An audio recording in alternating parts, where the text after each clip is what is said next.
Kinky. So, Kiri. Very sweet. Kiri came in. Kiri didn't come in. Why did Kiri not come in? Did I put it in the wrong thing? I shouldn't have. You shouldn't have, and yet you did. Tut tut tut. Let's try it. Also, just got a text off her. She's actually been dragged away. A couple of adult things sort of caught up. She thought she'd be able to get here on time, but she unfortunately has been unable to. So it's all good. Is she still going to show up, or? She will probably not be showing up. Fair enough. Yeah. Kitty is not working for some reason. Because you put Kriag. Oh, okay, that's why. Because I cannot spell. That's a cool name for a dragon. Kriag. I'll remember that. Kriag the Destroyer. See, everybody can Hi, what's the see my Kriag? spelling mistakes. We can.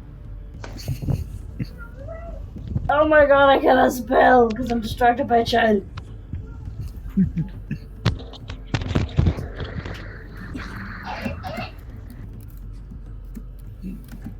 Hello, sir. Know where you're going? Yeah. Alright. See when you come out. Why is it not working? I'm not sure what the tech issue is there. Oh, it's a dot and then a dash. It's not. What's a semicolon? It's a semicolon. Yeah. You know what? Do it Kriag. again. Yeah. You actually did type Kriag again then. Ah! Please tell me this is all live. Yes! Oh, it is. Yes! Yes! I love it. I love it so much. We are professionals. Oh, I love everything about this. This is beautiful. You know what? Live, everybody. I'm gonna go and see to a small child. I'll be back in a minute. We are smart. SMRT. Yeah. Yes. Smart. Very smart. Who's the smartest? Also, I had a really good idea for something I'm planning on doing for the Holborn campaign, but I'm not sure if I can reveal it because it's kind of a spoiler. But you all know how the whole thing with Warforged, how they come from Eberron? Yes. I worked out how to put them into the Holborn setting without involving Eberron. Oh, yes. Do tell. I was thinking golems given the souls. That'd be interesting. Like I say, I'm not going to spoil what I'm actually planning, Yeah. but this is like the first chapter of the Holborn campaign. I will say as well, I mentioned it earlier in the week, but Eberron has been a bit of an influence on Voarcel in the past. Because, like I say, I first encountered it in like a 3.5 and 4th edition, some of the source books and everything. And there's something about Eberron that it shares with Voarcel in that. Well, we might actually explore that in this episode. Fair enough. But yeah, it just depends how things go. So yeah, Kiri is being a very bad little thing. She's not being sweet at all. She's being a little bitch. What a bad mode run. Yeah. Nice. But yes, miracles of technology. You've got to love them. So here's the thing. I mean, the Craig chat. This is. I actually don't know how the technology works myself. Oh. But for those of you who are curious, watching on stream and everything, we basically have a little audio bot called Craig. We've nicknamed her Kiri because Critical Role reference. And the long and the short of it is, a while back we had 1 or 2 episodes where we missed some audio. We were accidentally muted. So we had Kiri / Craig join the group to basically record all of our individual audio streams. So after the game, we have a nice clear audio file with multiple channels that Jurnis can play around with and edit, so that sound balance is no longer an issue. Unfortunately, at the moment, Craig / Kiri seems to be acting up a little. It's being a little brat. Yeah, I mean, it is a free service. I'm glad to have not paid for it. Speaking of paid services, though, I will say one of the little the mouse traps that I've set up for you guys today, in case any of you wander into them by accident. Do I need to get Pharaoh Man out here? I'm afraid I don't get that reference. Pharaoh Man's a robot for Mega Man. He's built for exploring ancient tombs and disabling traps. I see. Well, perhaps not. Time will tell. But yeah, I will say that one of the things I recently picked up was a map pack for Roll20. Because I was trying to basically get, shall we say, a laboratory built very quickly, since a certain tiefling now knows the location of a certain doctor. And basically, I just wanted to build something fairly quickly and simple. I figured, I'll buy one of the premium packs on Roll20. Now recording. Hey, there we go. I am confident. Yes, you are. It's not your fault. It's a technical issue. That's all that matters. Will we Well, to be fair, I just got shouted at for calling Poe Poe. Apparently the Teletubby is not Poe, it's Little Monkey, so... Okay. Yeah, she was freaking out because she dropped her dummy and couldn't find it. And now she had it. And she's curled up and sleeping, dozing.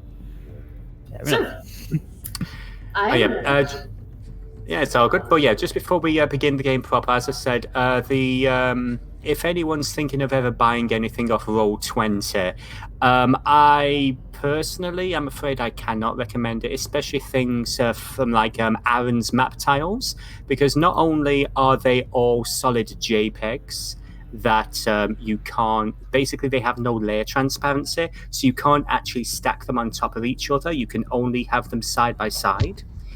Some of the stuff that is transparent is like missized and everything. Nothing really stacks very well. It's only $4, but at the end of the day, it is $4 that I do begrudge spending. So, yeah, I would recommend Dungeon Painter Studio if you ever have the time. But yes, so enough of all this. Have you arranged the party by size? I have. How does everyone feel about that, by the way? I'm with me. I'm amused. Yeah, Glorth is a tiny creature. Skullface and Graz are small, and Jurnis, Ang, and Courtesy are medium. Yeah, baby likes it. Yep. But yes, so last time our heroes decided to be very brave, and they split the party after having a conversation with a rider defector by the name of Wogan, first name potentially Terry, we don't know. He asked the party to help make sure that his granddaughter, Leah, the young lady who caused all this trouble, was taken care of. So, half of the party, the original wardens, Ang, Skullface, and Miss Courtesy, went off to the Black Keep to make sure that she was taken care of. Meanwhile, Jurnis, Glorth, and Graz were chilling in the Tardy Tyro Tavern. In the tavern, Glorth was playing around, making more unusual creations, when the owner, not only of the tavern, but of several local businesses, a woman by the name of Professor Cleus, came and made a deal with Jurnis and Glorth to buy his designs. She also offered Jurnis a job opportunity, considering the fact that she is the head of the Bard's College of Cosvelgrim. However, this position came with a few caveats, one of which being that Jurnis give her some information about her previous acquaintance, a young elven lady by the name of Ajali, who had apparently stolen something of personal value from Professor Cleus not too long ago. Meanwhile, up in the Black Keep, nothing too dramatic happened. You walked in just as Leia was almost being strangled to death by two of her former associates, the two riders that you actually managed to capture from the outreach community center.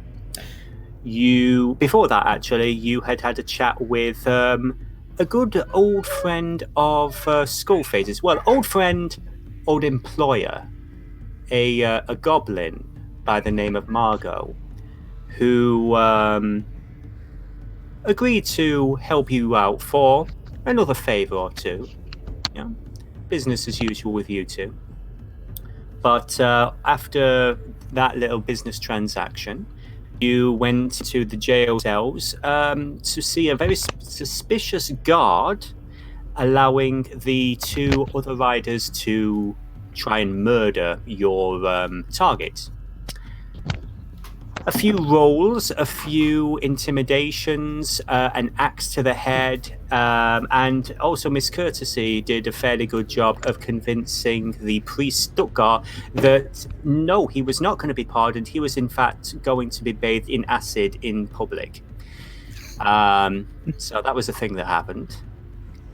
But you finally got the name of the head of the riders, man by the name of Devin. You didn't exactly secure Leah's support, but you certainly got her a little extra protection as she is now in the maximum security wing of the prison. And the so-called guard, who was apparently a rider in disguise, has been apprehended by the rest of the Black Keep and is no doubt being asked several pointed questions with pointy sticks. After that, the two halves of the party reconvened, had a conversation, and they went back to a new location, the personal home of Mr. Skullface himself. So, let's get some music playing here. Here we are now. It's fairly early in the morning. Well, actually, not quite yet. First of all, we have something to take care of, don't we? Everybody is asleep.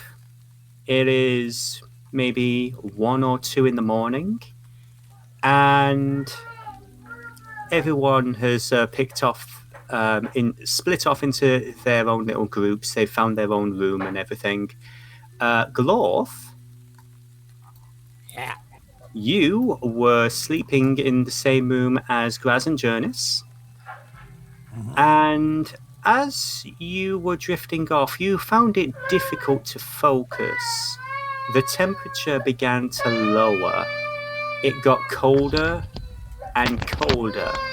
You felt this damp, cloying, familiar moisture. A certain timber was in the air, and it reminded you quite a lot of home.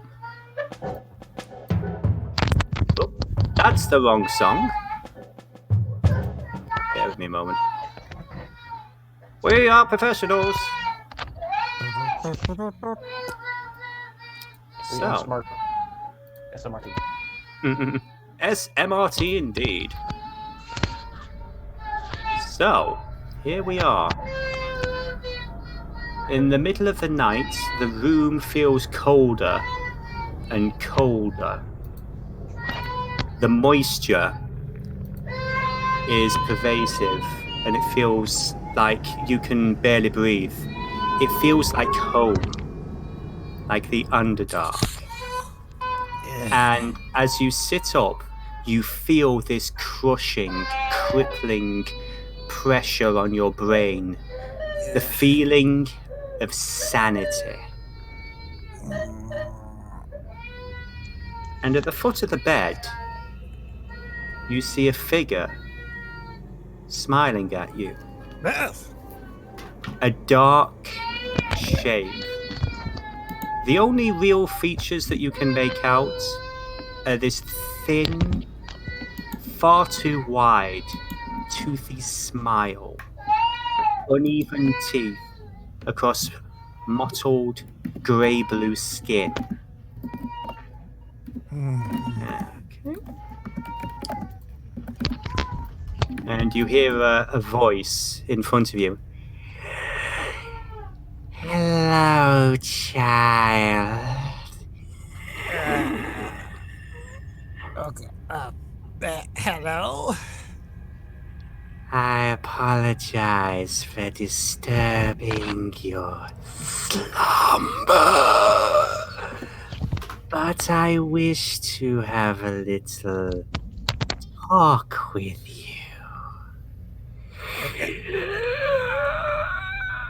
I agree that is very disturbing. Give me, could you just give me a basic perception check? Okay, hold the on. Perception.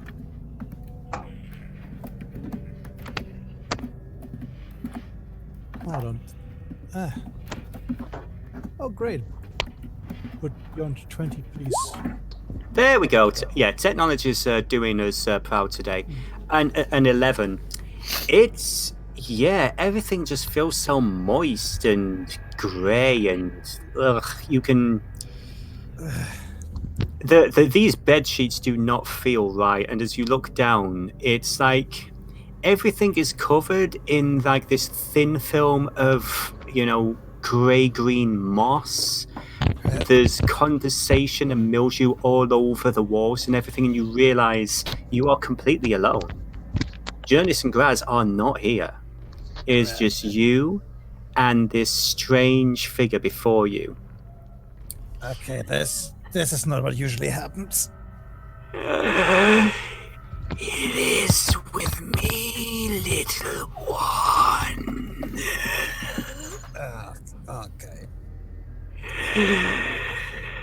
So, how have you enjoyed your time on this little child?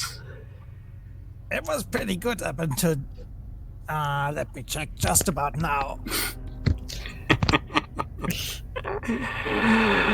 A sense of humor is a very useful thing to have, little one. Do you know who I am? Should I? I would say, given your upbringing and everything in the Underdark, give me a religion check. I think I know who this is, but I'm saying nothing. Nat 20. Okay. She is not a figure that is worshipped openly in the Underdark, especially not by the Devillo. But she is known, whispered of, a figure who watches over all the children of the dark. Drow, Devillo, all that live beneath the surface are under what she would consider her protection. She has multiple names: Vedit, Zern, the Whispering Guide, Mother Dark, Lady of Night, the Queen Below, but the Devillo mainly refer to her as Madame Kozil.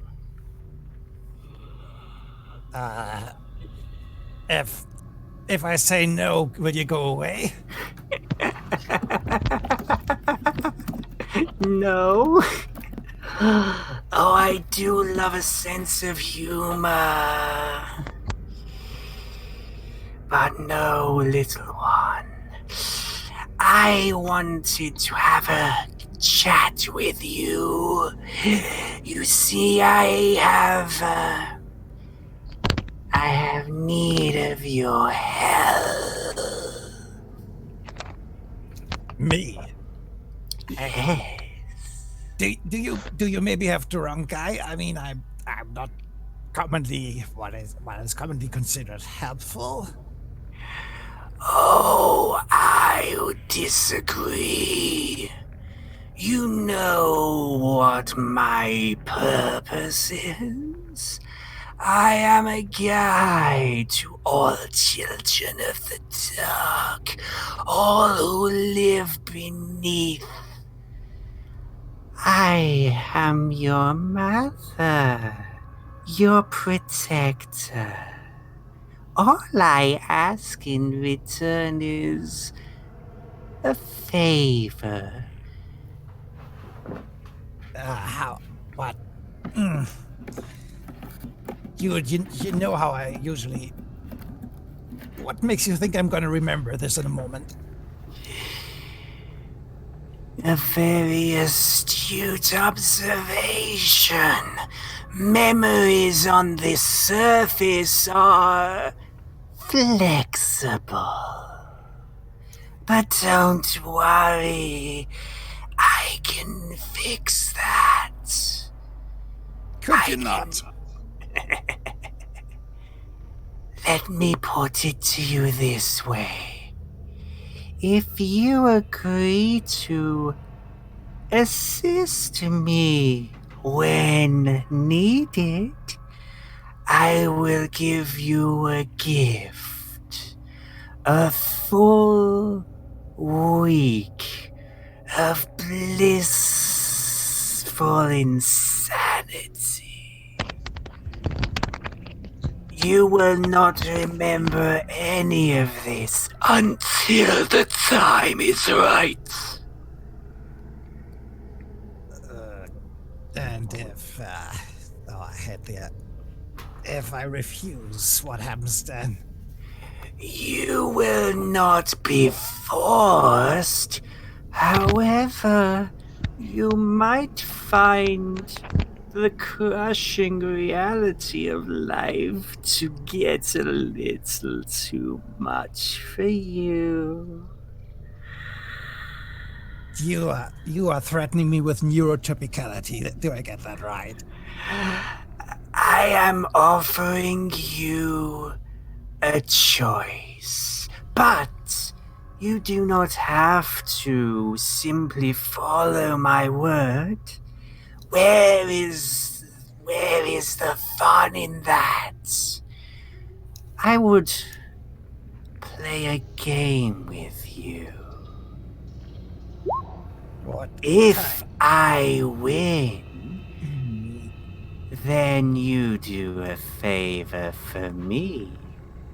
If you win, you may return to your sleep blissfully ignorant of all that has transpired, and your insanity is assured.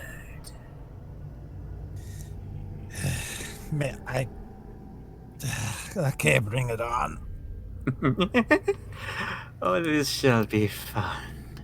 She reaches a way longer than you'd expect spindly limb into what you would hope is a robe. And she pulls out a set of, seems like this stack of small triangular cards. Basically, it is a deck of cards, but in the Underdark, things are a little more interesting. You've seen these played at various taverns and everything in various Darrow settlements. Pick a card. Some of these are good for you. Some are bad. If you choose a good card, you win, and I shall leave you. If you pick a bad card, I will protect you, and you will not suffer its effects. However, you will owe me a favor. Do we agree? But, yes, okay. Okay then. Initially, we were going to be doing something a little bit different, but as I said before the start of the game, the random table, which I was going to draw this from, has unfortunately crashed. So, I know that. So, what we're going to do is, because I can't exactly get the mechanics to work in Roll20, I would like you to, I think you're able to do this on Google. I would like you to get me a random number, 1 to 22. And anyone who thinks they know what's going on, oh yeah.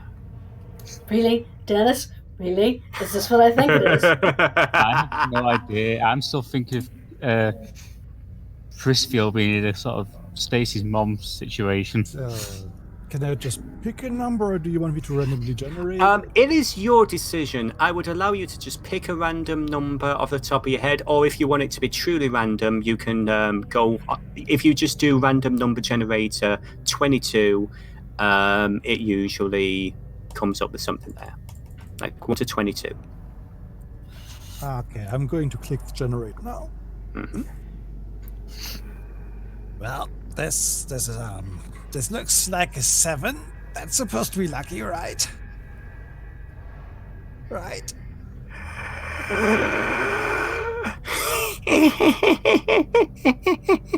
No. She holds up the card. You only see the back of this card. She looks at it, and the grin just is wider and wider, far wider than it would fit on a face normally. And she snaps her fingers, and it just erupts in this gout of like this sickly blue flame, and is gone.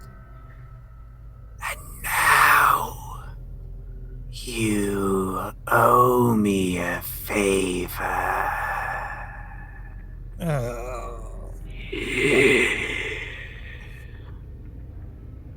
What? Yeah? There are outsiders in this land. Many eyes have been drawn to this city and what lies beneath. As it is something below, it is under my jurisdiction. And as a child of the dark, it is something that concerns you. I need you to be my eyes, my ears on the surface. I need you to show me the plans, the whispers of these outsiders. You need me for that? I thought you were kind of you. I cannot go to the surface. It is forbidden. But you are a child of the dark, allowing me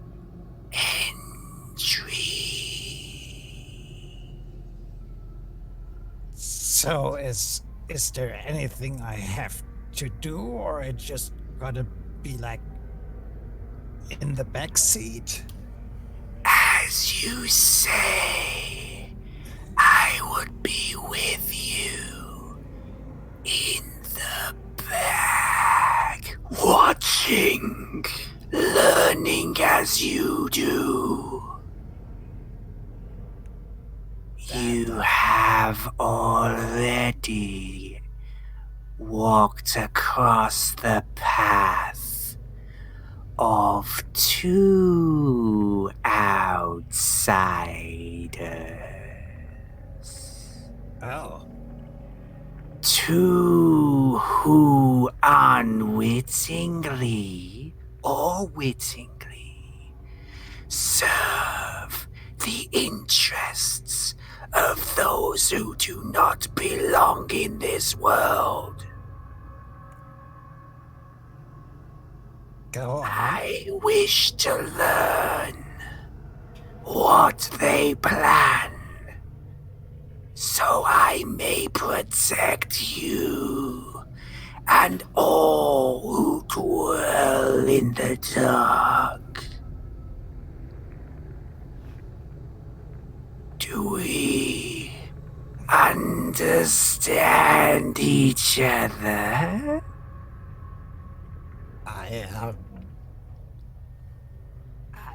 I guess we sort of. I mean, it's not like I could. Is there no? Let me be clear. You may refuse if you wish. I will not force myself within your mind. But no, we made a deal. I know. The choice and the consequences are your decision. Am I gonna be aware of you at all? Only if it is needed. Ignorance, as they say, is bliss. Oh, in that truth. Okay. I guess we'll have to have a deal here.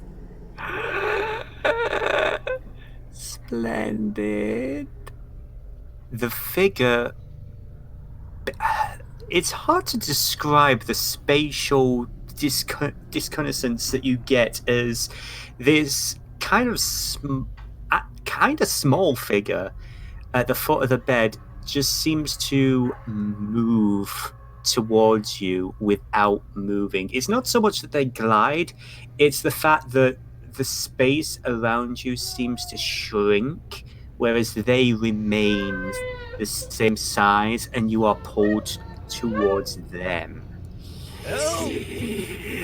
And as she moves towards you, you see these insectile legs, mandibles, just this silhouette of familiar unpleasantness to anyone who's dwelt in the Underdark come to around you, obscure your vision, and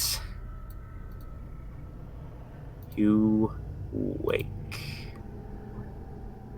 In your room,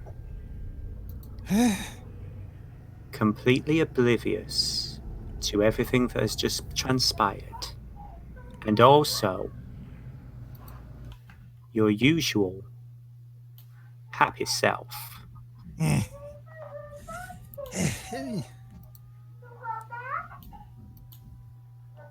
Good morning. Oh dear God! What? I'm awake. What? It's daytime, you see, because I think there's the sun outside, and I've been told that whenever the sun is outside, there's daytime, because you see that the planet kind of spins around, and the sun is in one direction, the rest is in another direction, with the shadow from the planet falls to the other side, that's darkness, and the other way is the sun, and then there's light, and that is the daytime, and that's when people are usually up. Thank you, Glorth. Jurnis? I needed that to wake up. as you currently blink blearily and look outside at the window, the curtains are drawn, but they are thin enough where you can realize it is still nighttime.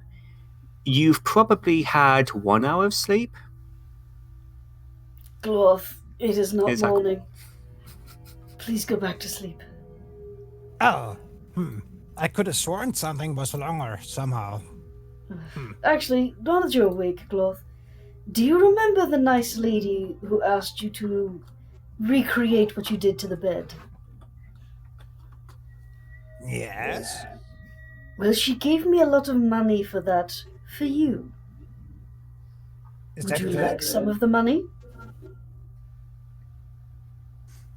money is the thing for the exchange of services and goods, isn't it? That's correct, dear. And okay, well, was it better to have more of it or less of it? Because if you want to have levels of it, you can keep this. It's good to have more, dear. Here, how about you just take this? I'm going to count out 100 gold coins and give it to him. This is for you, but if you want anything or if you need anything, let me know. I still have some of your money for you, okay? Okay. I can buy milk with this. You can. And if you run out of money, you come to me, darling. Okay. So, Oh. don't tell Graz just yet. Graz is wide awake. At first, she was like, she was sort of like glaring blearily at Glorth for waking you both up. However, the moment money was mentioned, she's just been beaming at this entire transaction, just looking at the bag to Jurnis and to Glorth and back to Jurnis with this really. How much are you She's looking trying. for? Oh, Red, come on, you know me better than that. Just gives you this very sweet question mark grin. Well, to be fair, we are kind of in this together, but it is fair that he gets the lion's share. He was the one who did things. We have a lion to share? No, we don't, dear. We're talking about the money. That's not a line on it, that's numbers. Fair's fair, Red, you're the boss. I'm thinking if we give him 500 and split the 400 between us two, what do you think? I think that's very fair. All right. You did help negotiate it, so I'm not going to complain. But it's what I do. The 500 is his, dear. Despite him not being all there in the head. So I'm going to count out 200 for Graz. Mm-hmm. Oh, okay. If you could actually make a note of that on your sheet, and I'll change your character sheet later on. Actually, you have access to Graz's character sheet, is that correct? I do? I think you might.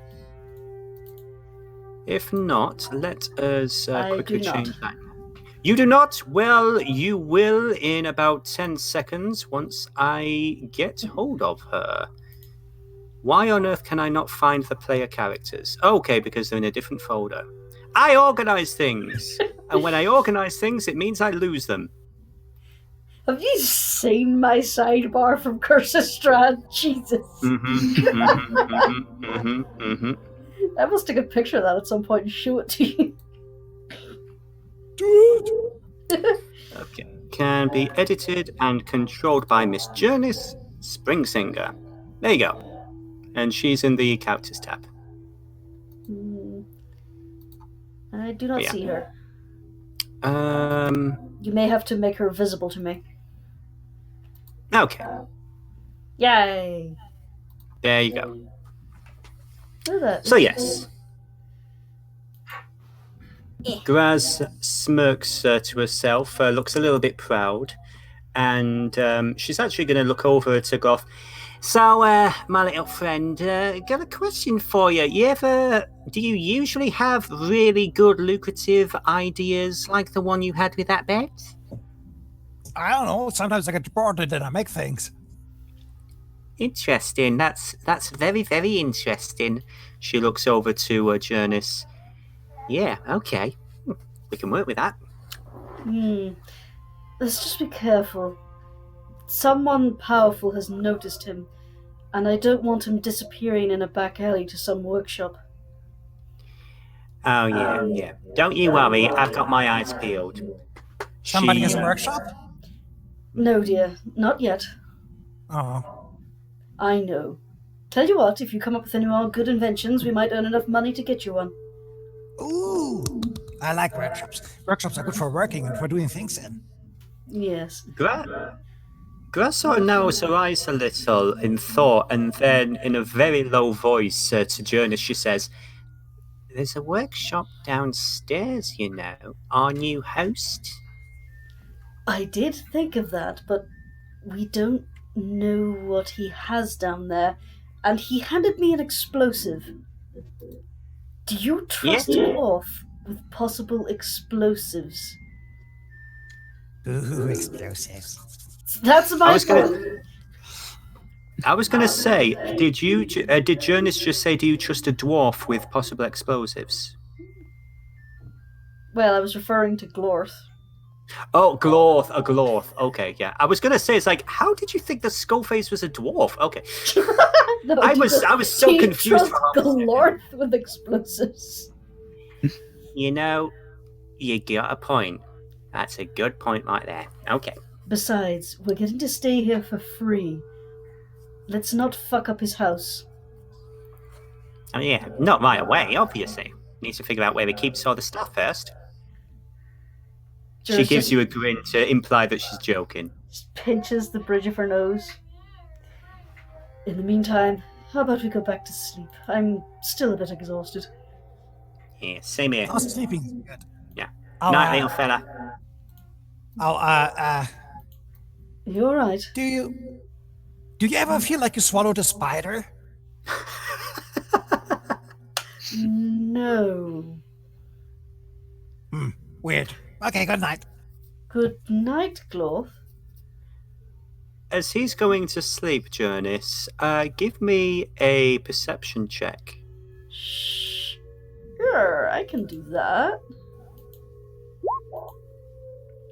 Jurnis is tired. Yeah. It's a bit cold. No, you get back under the covers. Graz, you basically, Graz curls up with you. You basically have her as your little green teddy bear.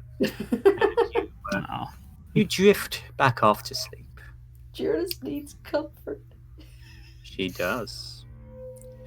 So, the night passes. Everyone gets a full night's rest. And I would say fairly early in the morning, we join this young lady as she's getting up.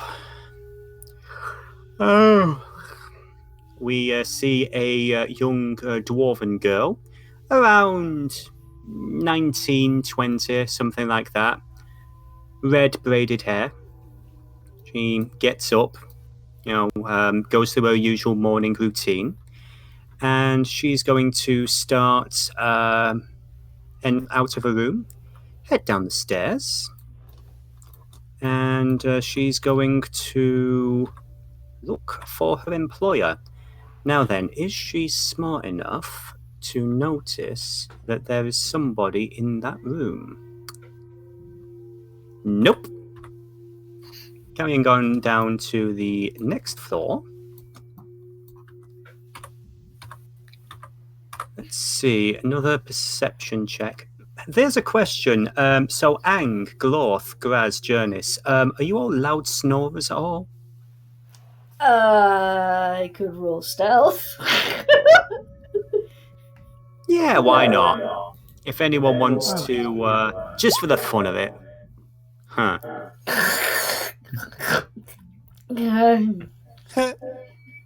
Okay, yeah. Yeah, this is a noisy room. As she's walking past this door, she kind of stops. She realizes it's partially open and she hears snoring inside. she very quietly peeks in and sees the three of you just curled up in bed.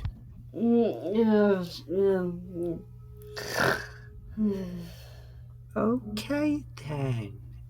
Very cautiously closes the door and gingerly steps back downstairs to try and find her employer and figure out what on earth is going on. So, she eventually makes her way to the ground floor, the workshop, and what does she see? Skullface is basically sat in his chair at the workbench, sort of got his head on his chair, his chin on his chest, snoring a little, his mask's off, and you can see he's not... For a goblin, I won't say he's fairly good looking, but you can tell he's been through the ringer over the last couple of years. He's not really looked after himself as well as he could have. He's Letitia's on the bench along with his watch. He's fixed them both, and he's just kind of sleeping there, like the little lamp on the desk in front of him. Okay. So, Libby, you wake to see Libby basically trying to shake you awake quietly. Mr. Greenstride. What is it, Libby? Sorry to wake you, sir. I just want to make sure. You do know you've got guests in the house? Yeah, I said they could stay over in town. They're working with me on a couple of cases. Oh, okay. I just wanted to double check that it's okay with the. She points to the mask. Yeah, it's okay. All right, so we're going with Mr. Greenstride then, not. She kind of wrinkles her nose a little. Skull face. No, Libby. While people are around, it's Skullface. Oh, okay. Well, understood, sir. Did you enjoy your dinner? It was absolutely fantastic as usual, Libby. Oh, she beams at that. Oh, thank you, sir. Thank you. How many guests do we have? For a second, Skullface pauses and then.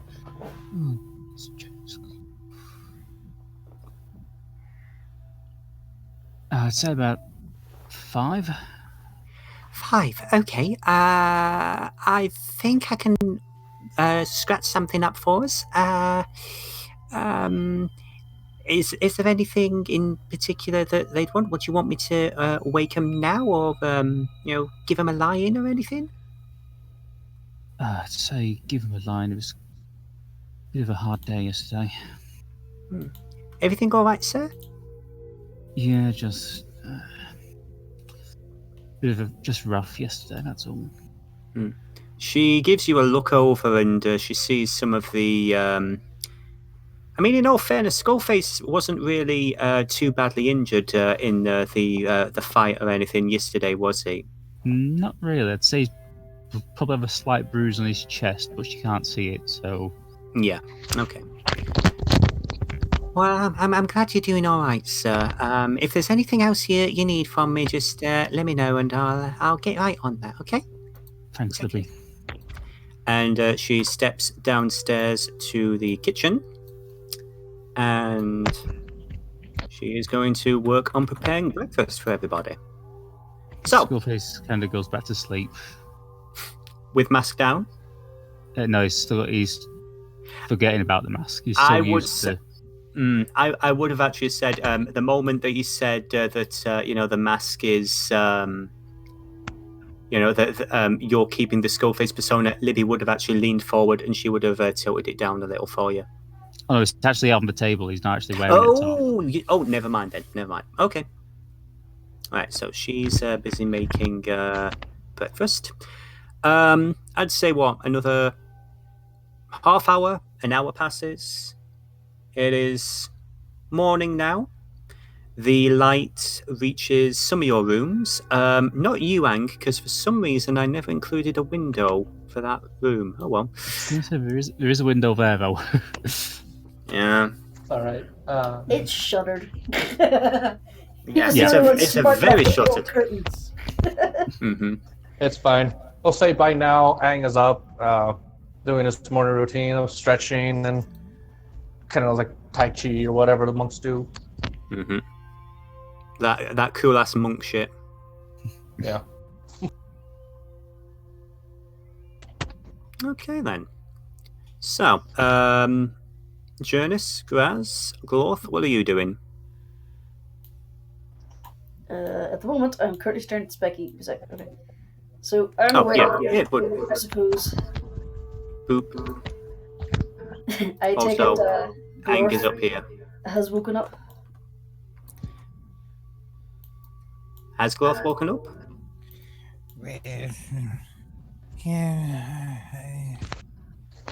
Flying banana!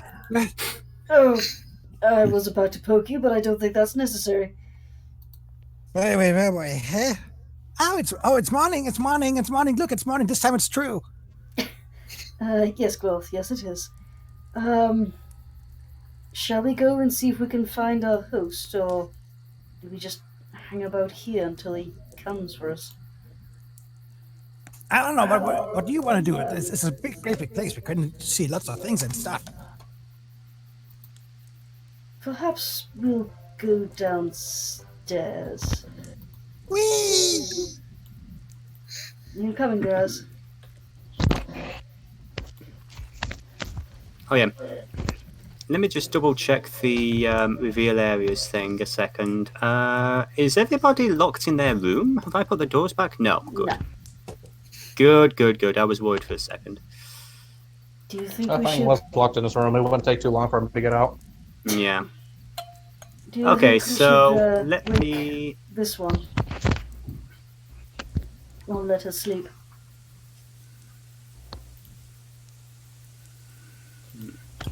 Are you asking me? I don't know. Graz knocks on the door, and you hear a really tired voice come out. Yeah, hi. That's the best Lizzie I can do. I'm so sorry. Will you be joining us downstairs, or do you wish to sleep a little longer? Yes. I'll be right down. Just give me a moment. Need to get dressed. All right. Graz, get away from the keyboard. Graz just gives you a very lecherous grin and follows. Okay, so Specky and everyone else. And I would say just at this point, you've got Aang, who just comes down over here and is about to join you here. So, bibbidi bobbidi boop, next floor down. And basically, it's the same layout as this floor. And then eventually, bibbidi bobbidi boop. Let's see, it's going to be first Glorth, then Jurnis, then Graz, then Aang. As you come down, so are you being quiet or are you making noise? Specky's in the wall. I think it's very hard for Glorth not to make noise. Yeah. Okay. Skullface, give me a... What is your passive perception? Passive perception is 14. I would say you would hear the noise coming down the stairs. That would be enough to wake you up.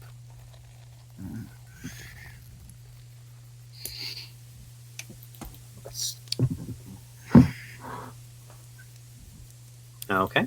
So you guys are basically down here now. Glorth, what do you do? Glorth runs over to the workbench and goes like, picks up one of the tools, like, "Hey, is that a goldsmith 3400? What? Like the spanner? It's a goldsmith 3400, or is that a goldsmith 3500? 500, I think. Ooh, yeah, that's with the increased diameter. Yeah, it's. I made sure to try and get the best possible tools before I opened up. Oh, shh. This Skullface has just realised he nearly gave away something, and then he again realises he's not wearing his mask. Which Glorth has not noticed because he's very, very preoccupied with this banner. I'm gonna see if Jurnis did. I mean, standing right there. Yeah, she sees. Yeah. You have no idea how distracted Jurnis can get. I swear to God, the That's other nice. campaign I tried to start with Jurnis, that one's more than anything. It was ridiculous. She went unconscious in every fight. Anyway.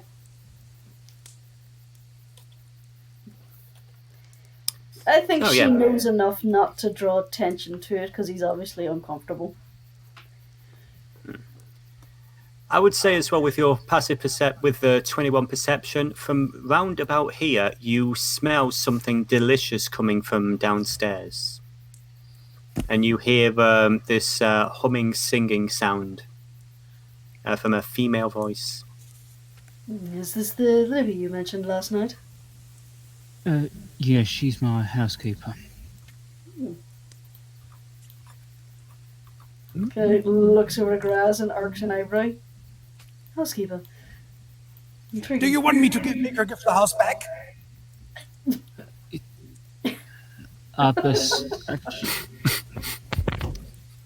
I should probably go and warn her about.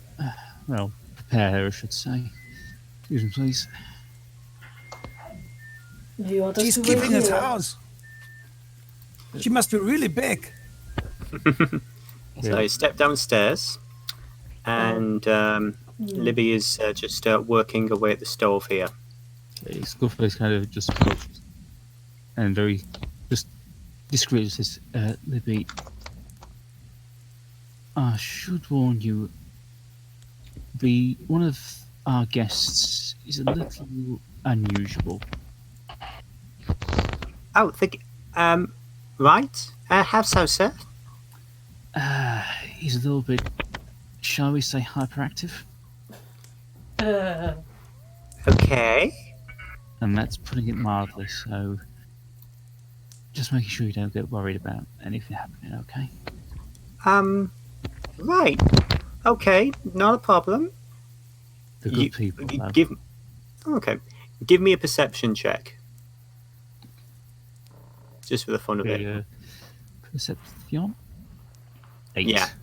Yeah, She seems fine with this information. Nothing. Yeah, she just takes you at your word. Yeah.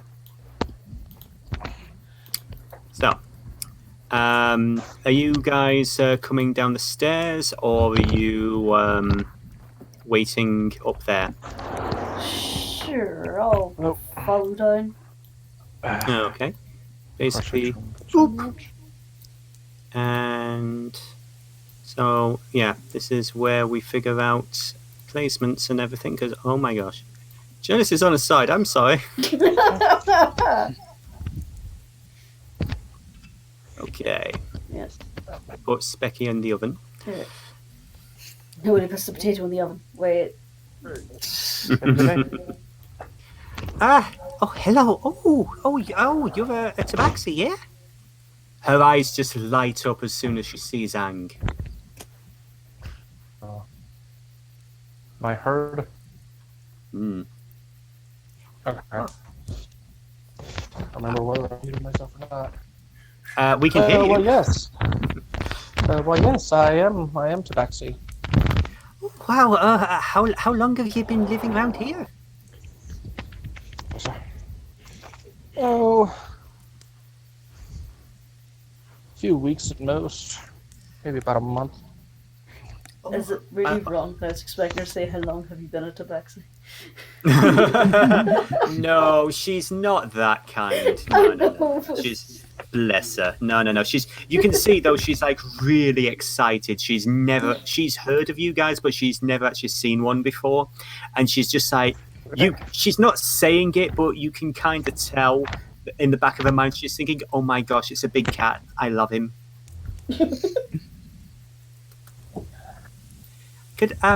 She actually looks like she's about to say something. She looks over at Skullface and she puts on a more of a formal attitude. Well, yeah. Anyway, please, come on in. Sit down. I've made enough food for everybody, and she'll step over and just start handing stuff out to everyone. Thank you. Meal isn't amazing. Where are you going? Oh. Okay, 2x4. That is What that's going on. Yeah. We got kids to the left of us, customers to the right. Here I am, stuck in the middle with you. But Where yeah, are you going? she basically hands out this, it's a fairly scratch meal for the most part. You get the impression that the majority of the resources that she had went into making this. She's only really used to making food for herself and her employer. But there's enough. I must say it smells quite lovely. Thank you. Oh, thank you, ma'am. She does seem a little wary at first of Jurnis, and you do notice she kind of glances at the horns and the hooves once or twice, but you can tell she throws it off very quickly, and she is doing her best to be as friendly and as helpful as she can. She does seem genuinely appreciative of the fact you like her food. Jurnis is doing her usual thing where she's putting on a pleasant smile, her performance face. So, Mr. Skullface, he said that you were working together? Well, for the time being. Nothing too dangerous, I hope. She sort of gives him a mock glare. Well, not if I can help it. Wait, that came out wrong. I mean, I'd rather stay out of danger. I'm tired. I'm sorry. It's no problem. I mean, I went to bed at about 11 or so you must have came in pretty late. But welcome. If, as I said, we've been introduced. I'm Libby. I help maintain the place and all. So if there's anything that you need, or just let me know. She turns to Skullface. Unless there's anything else, I've left a pot of tea on the stove, and I'm going to get back to work, straighten out the workshop, considering you've left it in such a state. I'm sorry, Libby. Of course, go ahead. She smiles, gives you a nod, and excuses herself as she steps upstairs. Of course. She seems lovely. Libby has been an absolute lifesaver. Let's just go steal the chair.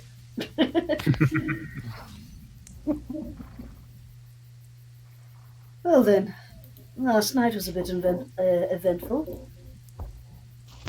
That it was. They told us the full story of what happened at the thing, right? Did they? I can't remember if they talked about it at the bar. I don't remember either. Sure. I'd say for the sake of argument, we covered the important details. Okay. So then, any idea what's going to happen to our little friend? As far as I know, nothing. As far as I know, she's in high security right now, so just need to wait on the higher ups. And you believe this Margot will keep her word? Let's just say, this house wouldn't be here if it wasn't for Margot. Well, if you trust her. Let's just say I trust her with my life. And more. Welcome, Miss Courtesy. We saved you a plate. Thank you very much. I appreciate that. Miss Curtis steps forward and takes a plate, smiles to everybody else, and she'll just step into the corner, eating her food. So Is this the first time that Courtesy has been here, by the way, Skullface? I would say she's probably been here a couple of times, but never actually stayed. Yeah. It's always nice to see Libby again.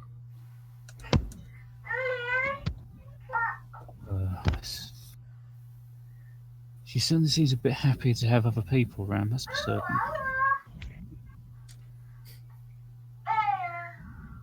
You were asleep. Go back to sleep, baby. Go to sleep, little baby. She's just kind of Go to sleep, little baby. She's just kind of sitting up, petting her tiny teddy bear. Oh, That is so darling. precious. But earlier on, she was licking the bars in the crib, so it's an improvement. Anyway, so then, if we have to wait on Margot, there's not much else we can do on that front, but now we know that the leader of the Riders has supposedly taken the priestess, and our way to the Riders is waiting on Margot. Yeah. Hey, Margot will do what she can, but getting anything done in this town is, well... Hopefully Margot will be able to swing it by mentioning we can get rid of the Riders, but... I suppose it all depends on the bureaucracy. I didn't quite catch that. Saying I suppose that depends on the bureaucracy, and she really drew out the word bureaucracy. Oh god, yes. As I said, with some of the people involved in the plenum, you have to wonder what they spend the time actually doing. Well, if I know politicians, drinking, philandering, and possibly fucking the secretaries. Sounds like you have somewhere you come from as well. Actually, no, but I've been around.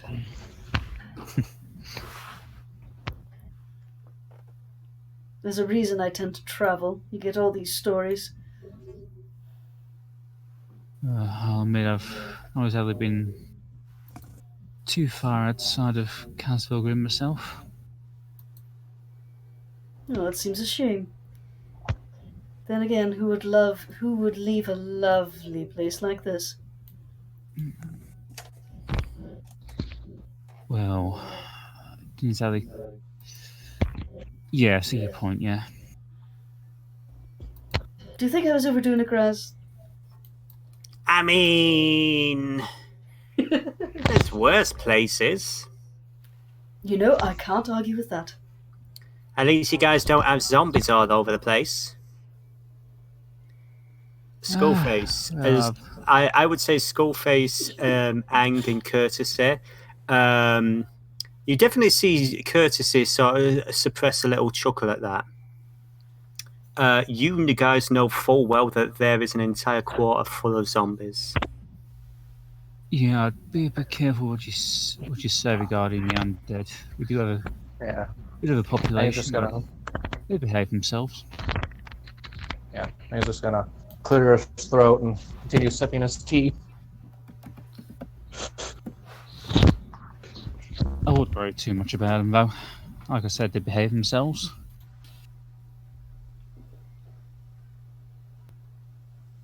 Oh, right. Jurnis, give me a history check. I'd say, as a bard, yeah, I'd say with... I'll be kind, I would say with advantage, so... Yeah, Woo, holy bardic shit. knowledge feat. I know, Doesn't hit holy this version. shit. you fought the undead. For example, that 6-month period where you met Graz in the town of Dalig and everything. You have a direct experience with them, but you are aware of certain cities, states, certain locations where the free undead are allowed to dwell. These are basically the undead who have retained their own sense of self, their sense of identity. Ghosts, revenants, things like that. You've never met one, but you have, on your travels, heard stories. At first, you just thought that they were far too fanciful to be true. But over time, you've come to doubt them less and less. And I think you did actually hear at one point that one of the interesting things about Cusvel Grim is the fact that it is one of the few sanctuary cities for the free undead. Huh. Well, to be truly honest, I haven't encountered as you call them, free undead. I've encountered the other kind. I didn't like it. It involved me being trapped against an overturned cart in a pool of blood and a very angry zombie. You didn't like it. Graz just gives you a side eye. It was my friends who were killed by them. She sort of narrows her eyes a little bit as she says that. That was were hyenas, darling. I'm talking about the camp when we found the winged elf. Oh, yeah, that's true, yeah. You weren't there for that, actually. I fell off a barricade. I ended up in a pool of blood and an angry zombie. I was trapped there for a long time and nearly died. Graz rolls her eyes. Yeah, I've never heard you tell that story before, Red, honest. Every week she mentions it. There are bite marks on my tail! They've healed now. Regardless, I'd rather not be in that situation again. Yeah, well, the most dangerous things in this town are pretty much the dwarves like the riders, but now the undead tend to keep themselves to themselves. Speaking of dangerous and the riders, is there any precedent of what they tend to do with hostages? I'll probably need to do a history check for this one. Yes, Stuff. I would say, yeah, I'll have Ang do one as well, if you wish. Natural. Yeah. Oh, Sephi, you know what I want. Sorry, I need to do that in a different voice. You know what I want. There we go. Yes, I know. 32. Yeah, I'll be kind. Yeah, you ain't got a clue. To be honest, I can't say I recall them taking hostages before. At least, not. Well. Not that you heard the result of. No, never heard the result. I'd say the only thing that you know about the Riders before all the recent stuff that kicked off is that they were a small pressure group that mainly stuck to the town of Renville. And they're responsible for the burning of several businesses and recently homes of goblin citizens in the town. All I know is they don't like greenskins much. And they don't seem to like anyone other than the normal type, do they? Yeah, pretty much.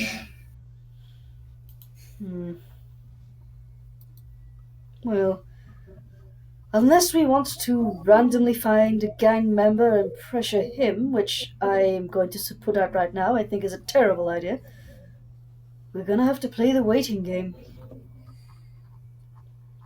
I'm afraid so. I'm good at games, but I'm bad at waiting. I guess it evens out. I reckon it would. Okay. Give me.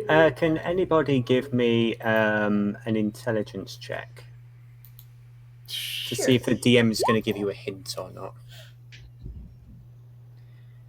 13. Let me pull up my character sheet here. Seven. The one thing I did not do. Tut, young man. Don't you know a monk is always prepared for everything? I love this Skullface is still kind of half asleep at this point. Yeah. To be honest, everybody's a little bit drowsy, though they can't remember why. The important part is a monkey is always prepared. Ooby-doo.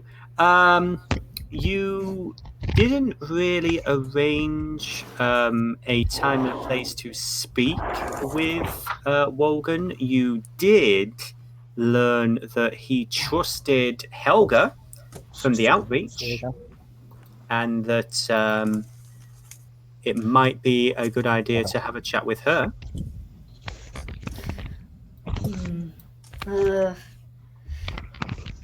We could update Wogan, tell him that things are in process. Maybe he'll give us a hint, or at least give us a little bit more information. You know, a bit of tit for tat. Sounds like a good idea to me. You said a bad word. Graz chuckles to herself. Really, Graz? Really? Yeah? Good. She's not saying it scoldingly, she's saying it with like a knowing smirk. You seem surprised? Not anymore. Anywho, we got the wheels turning, so maybe he'll give us at least some information to help us with our friend. Let's just say if she's a type of priestess I think she is, she may not raise a fist to defend herself, and that makes me worried.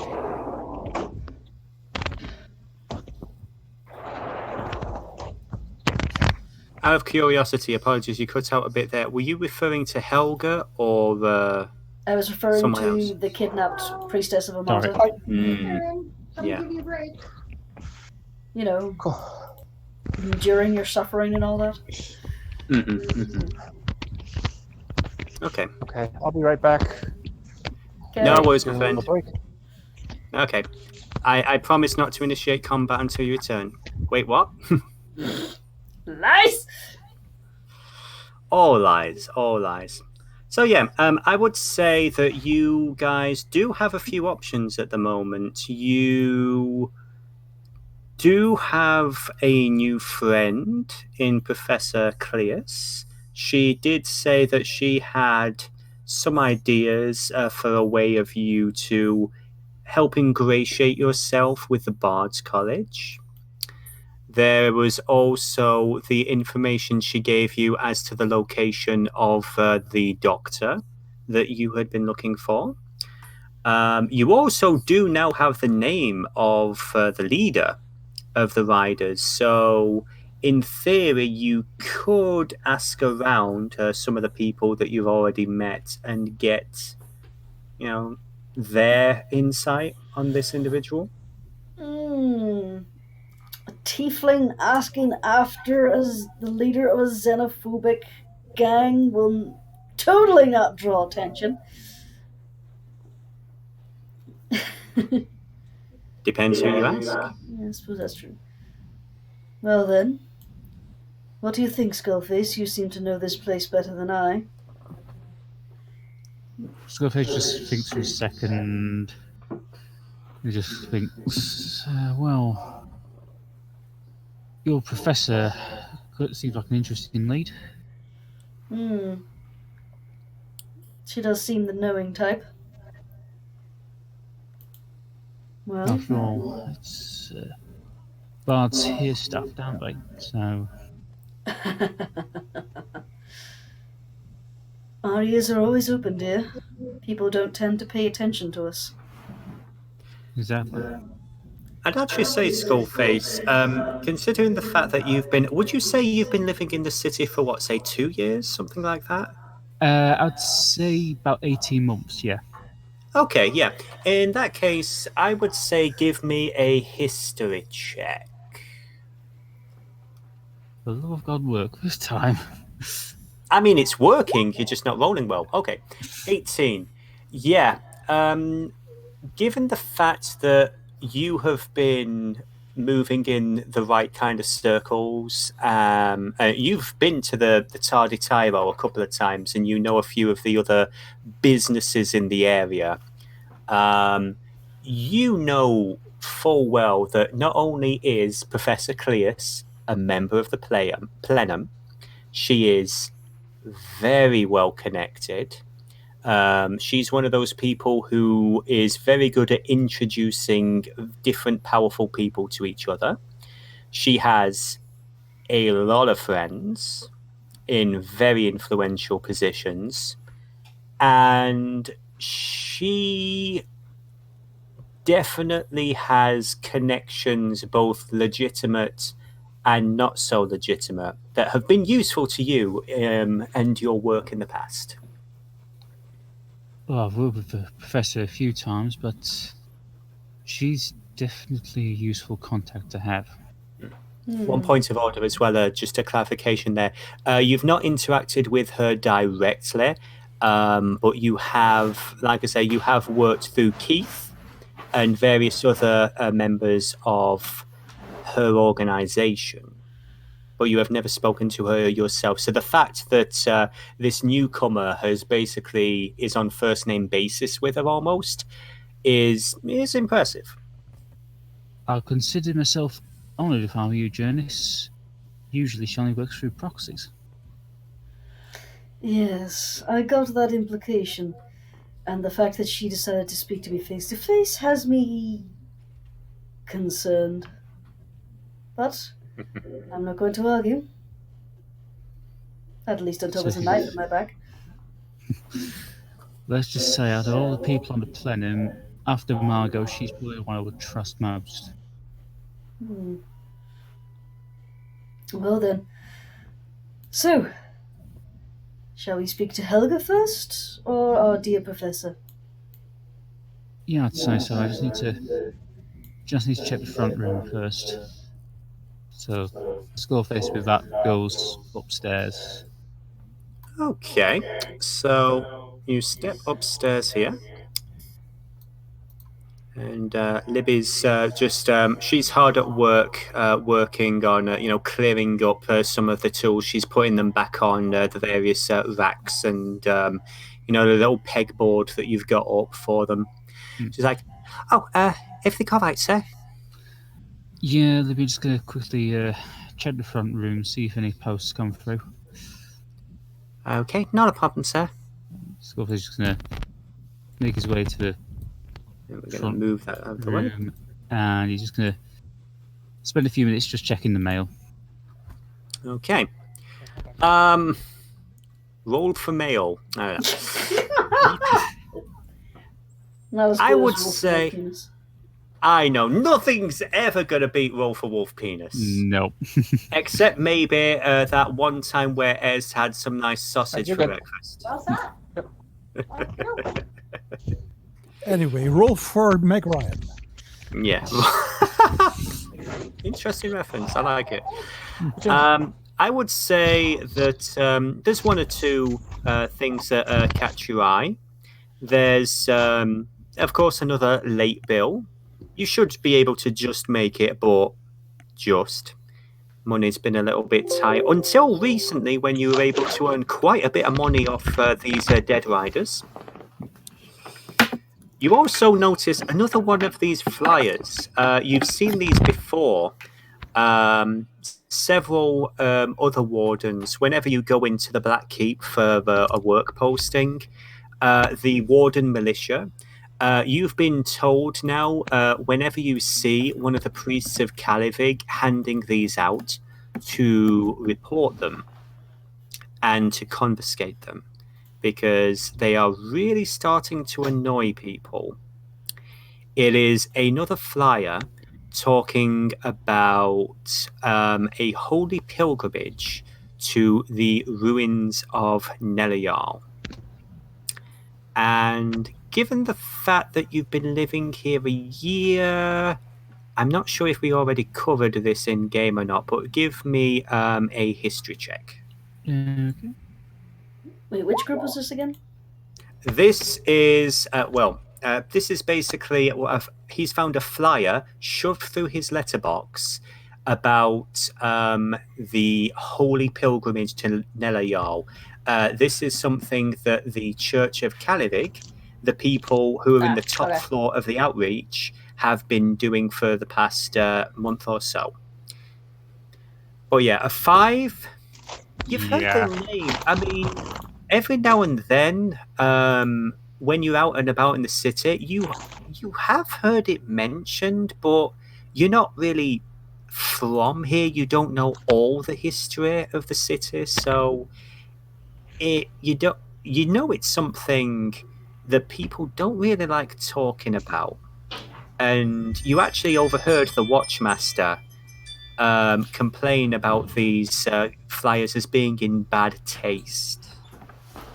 But other than that, you haven't got a clue. She's dozing With that, Skullface just kind of puts all the mail Did she together, play around for a good wee while, or did she just go? quickly leans behind the She counter to pick up a went spare over set for of a thieves' while tools, at around 8. Okay. And then and just kind of she looks woke up and around played around the room. after about half an hour. Okay. She's gone over again. Just so you know, Nicola, you are not muted. She took her bottle already. Got the gun. Okay. It's all good. Okay. And I'm So back. Can anybody hear me? We can hear you. Yes. Yep. So the entire building burned to the ground. We're just all rolling on new characters now. Bastards. Yeah. I still had you on mic. Yeah, I know. Mhm. I realised that muting myself in Discord doesn't mute myself for the stream, and I was trying to find the mute, but then Mum came in. I was all like, It's so good. It's so good. It's so good. Anyway, so what I miss? Basically, Skullface just picked up some mail, and he's grabbed his spare set of thieves' tools, and he's heading back to, I believe, the kitchen. And he's just kind of looking around the front room at the moment. So, as you look around the former shop front of your store, you see shelves. Some of them are empty, but the majority of them are just covered in dust covers. It's a little bit dirty in here. Libby would like to clean in here, but at your request, she doesn't come in here. For the most part, everything's just covered in dust covers. There's a stillness here, and even though you can hear a fair bit of hustle and bustle just outside from the street, the shutters are closed, the light is dark, and it just feels empty. Skullface, as he looks at the counter, he sees this little a little display box full of these little tin clockwork toy soldiers. And without thinking, he picks one up and goes back into his workshop to basically get ready. Mm-hmm. So he's kind of like putting his leather armor back on, getting his watch and holstering Letitia, putting the mask and the coat back on and the hat. Okay. Also, Jurnis, in regards to your question, not quite. The Kalivig faith is from your home region, but they weren't really the ones responsible for all the stuff that happened with your childhood, shall we say? All right then. Yeah, but it is. The DM has cut out for me.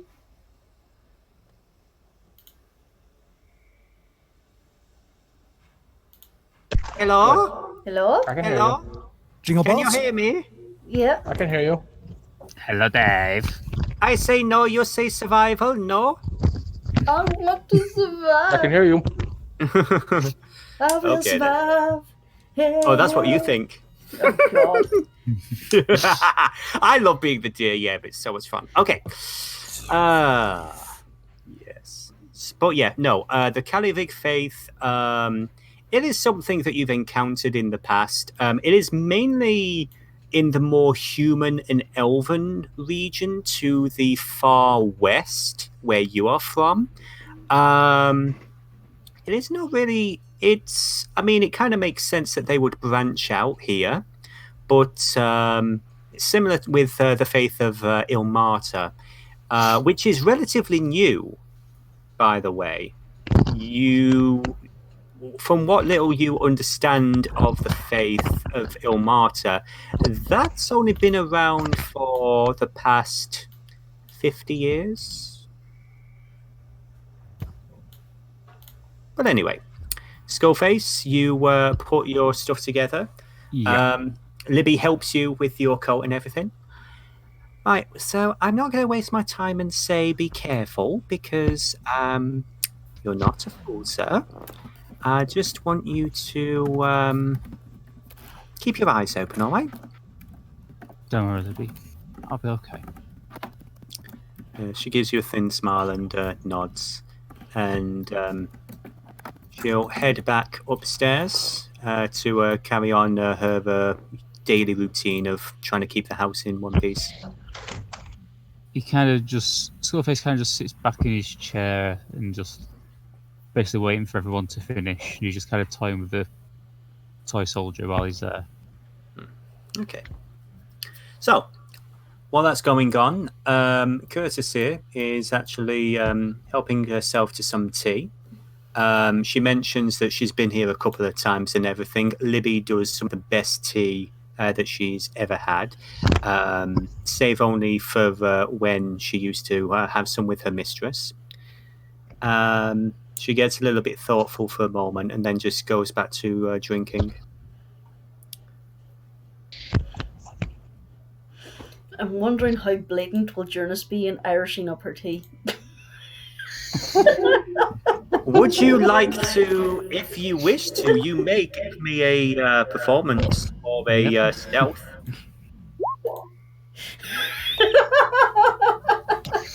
Nobody knows anything. It's fine. I've only had 10 martinis, and I've got all day Sunday, and I've got all day sober to Sunday up. So piss on you, sister. Piss on you, sister. What makes you so fucking fart? Just put the equivalent of a shot into it. Okay. So yeah, you have a nice little chaser to your breakfast tea. Oh, isn't that coffee you're supposed to Irish up? It works either way. I feel like I'm playing into a stereotype. I've insulted myself. I thought, and here's me worrying I was being insulted with my dreadful accents. Honestly, I probably would say it was America that came up with that concept. Potentially. But anyways, so... If you really want to keep talking with this accent again. You could, but the microphone wouldn't be able to keep up with you and it'd just cut out. Oh, do you really think so? Because you can't really yeah, talk kind like of. this. Anyway, let's move on, shall we? Hey, epic grand. So, you guys basically head out. Is there anything that you wanted to do in the lobby before you all leave? I think we're good. Unless Glorth and our Ang wants to do anything. Glorth just goes over to the work table and starts touching all the tools at least once. Ang's good. He was just having his cup of tea, and then that's it. Skullface just puts down the toy soldier on the workbench next to the framed photo. I have a very important question. Yes. When Ang is drinking his tea, does he sip it or lap it like a cat? Both, I'll say. Sometimes he sips it, but sometimes he just Just absentmindedly laps at it until he catches himself. Love it. Stupid social norms. At some point, we're all gonna go buddy, and we're gonna hug, and he's gonna purr, and we're gonna like, oh no. Anyway. Okay, I'm just double checking to see if I can, if I've already uploaded a copy of this particular photograph. Unfortunately, I don't think I have. But yeah, for those of you who are interested, this is what Libby looks like. Ooh. Artwork by Mr. Sefi himself. Where are we Dennis seeing did this? put the filter on it. Where are we seeing this? But, Oh no, I'm just saying that's Libby. That's the dwarven token? teenager. Yeah. Ah, okay. So you guys are heading out. Glorth is touching your tools as you put your You know, as because you put I'm your mature. thing away. So no problems there. Yeah, all Skullface does is make sure that the picture's kept far enough away from the tools. That's all. Okay. Okay then, so let me just delete that, and there we go. So you're gonna head back outside. You are currently you're down the back alley. It's morning now, so you hear the various city sounds and everything around you. It's a fairly nice looking area, even though these are the backs of buildings and everything, but you can tell that this is a fairly well-maintained region. You basically step out into the main road, and where is it that we are heading to? Well, I suggested we stop by the tavern first on the way out of the city. That's probably the best idea. Unless you want to go to the speak to Helga and then come in on our way back, but I don't know what to expect outside.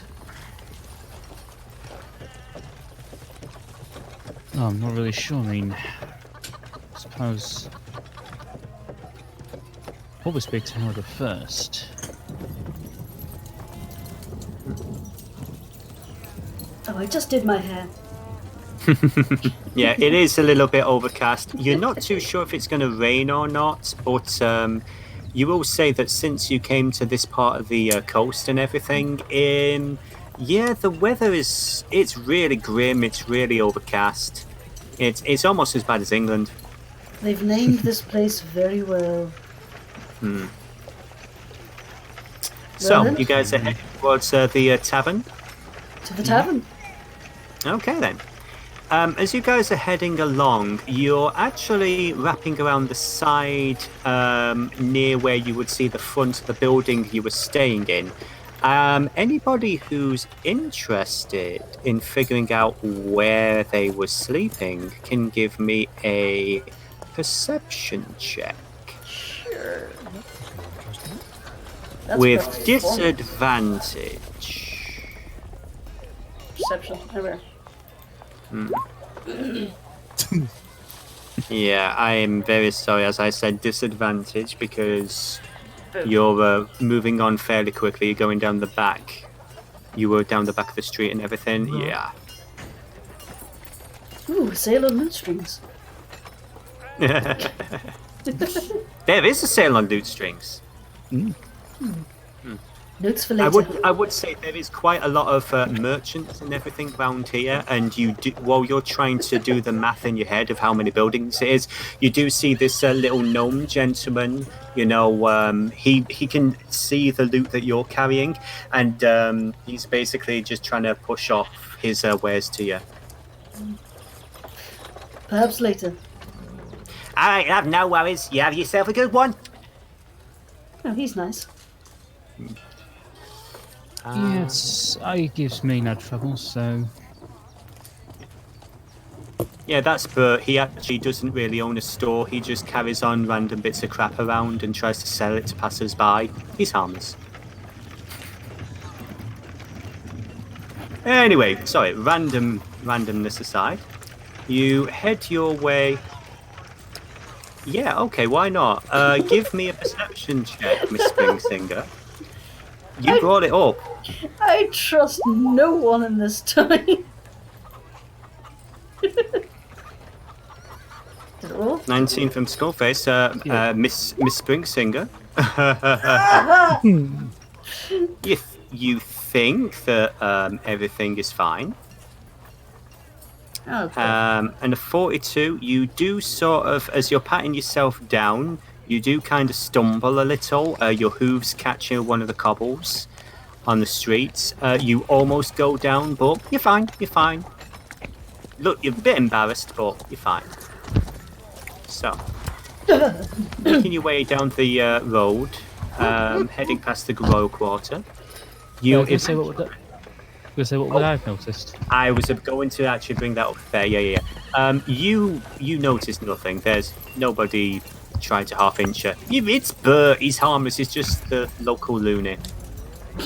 Look, Miss Springsinger, don't worry about Bert. Like I say, he's harmless. I'll probably say this is the best place in the past. Oh, how industrious. You have trucks. Well, devil flavor. Glorth, what have you done? I would, in all fairness, I've not really mentioned it so far in game, but as you're going past, you do see a good chunk of early industrial tech. There's a lot of steam-powered bits and pieces going around.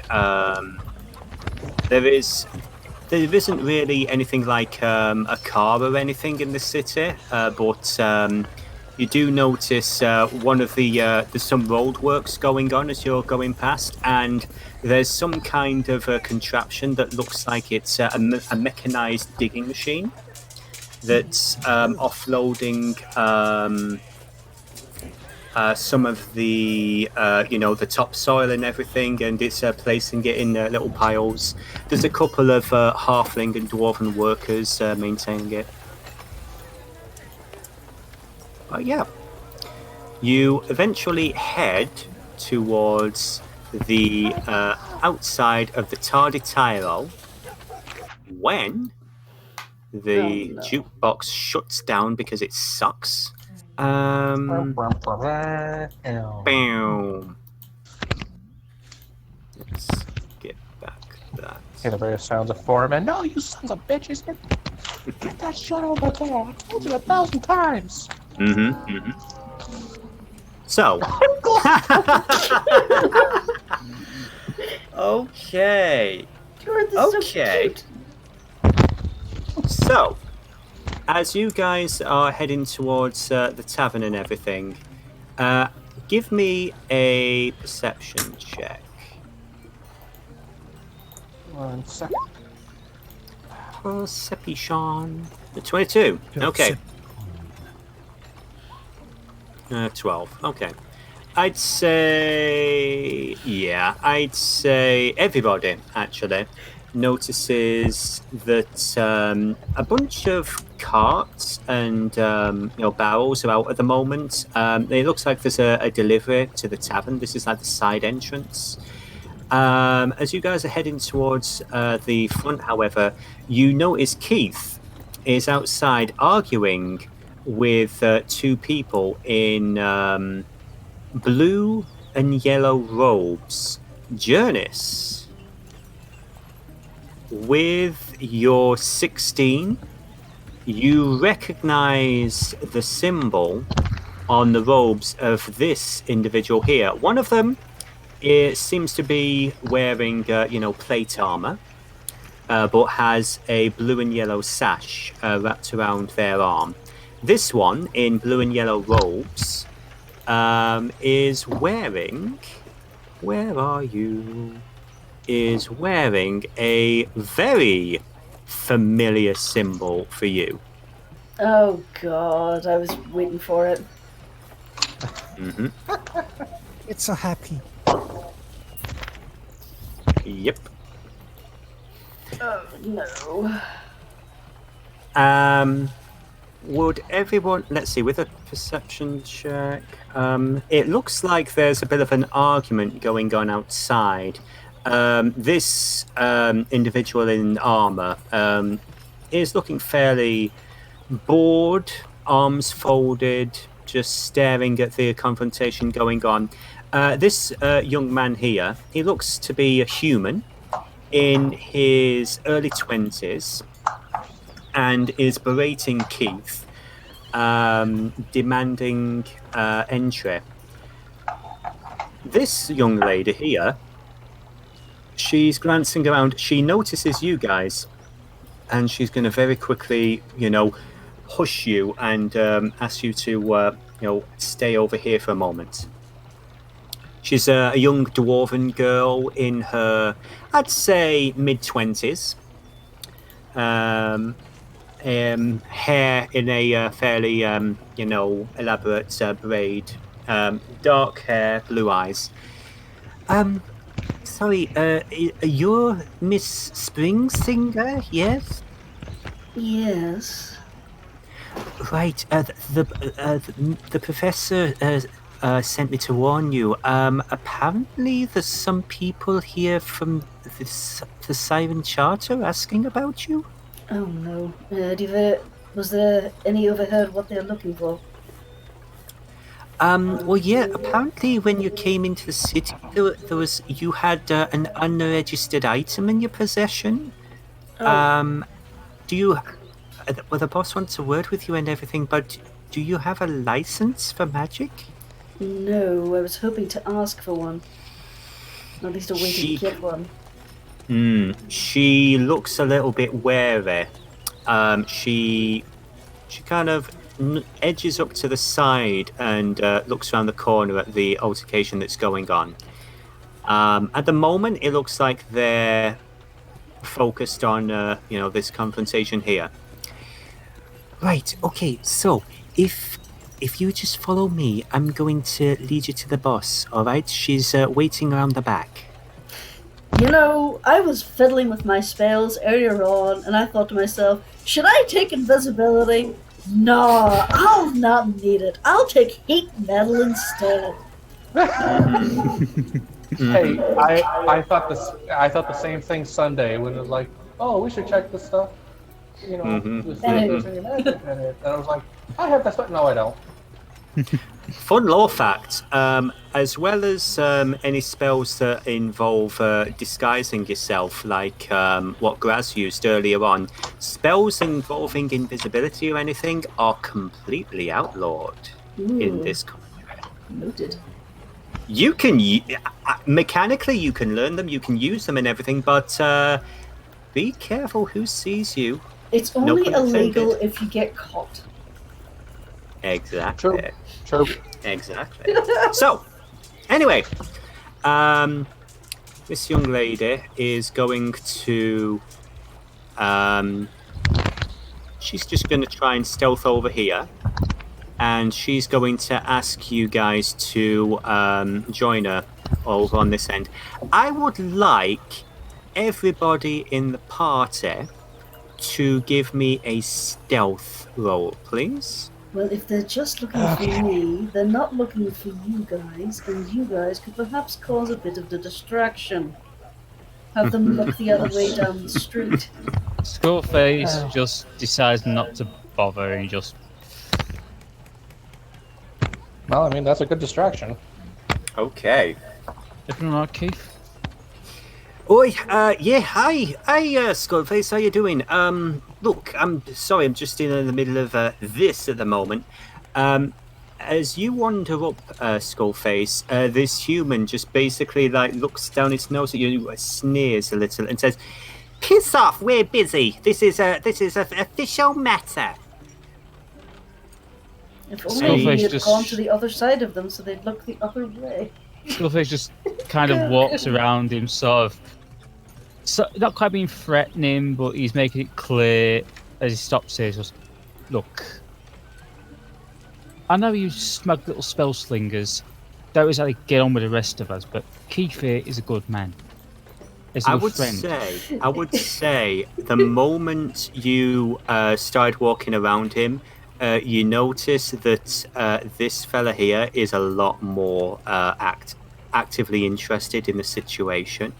This, as you step towards him, this dwarf, he's wearing the same purple badge that you guys are wearing. He's part of like the Warden Militia. But as I say, he's also wearing the blue and yellow sash, indicating that he's currently hired by this guy. And he is right in front of you now. You've seen some rough dwarves in your time.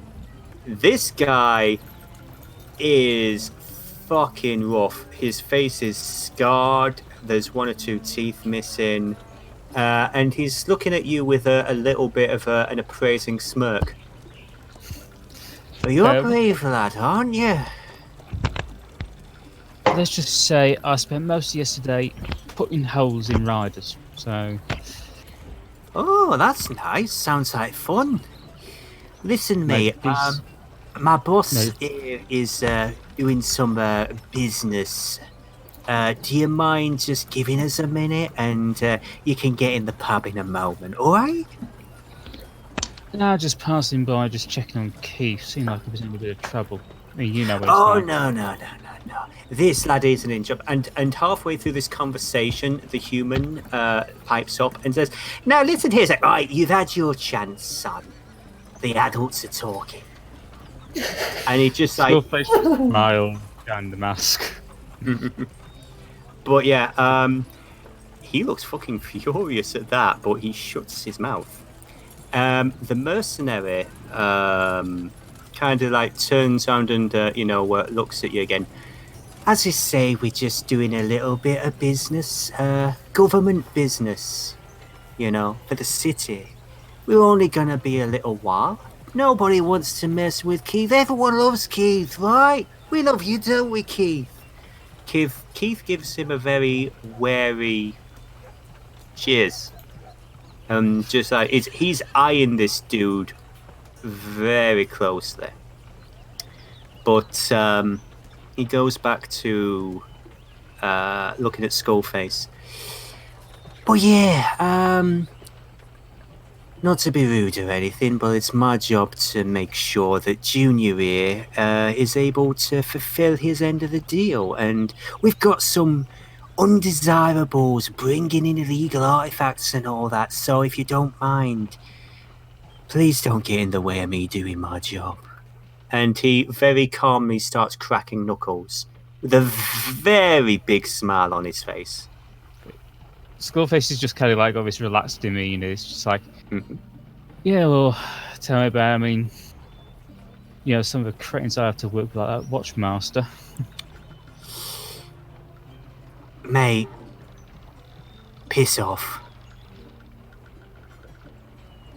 And he's just staring right at you, and he just, points back to the main road.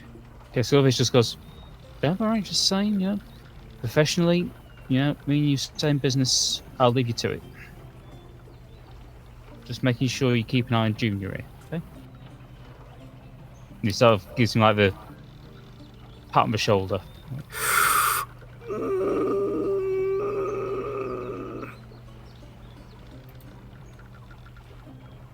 Okay.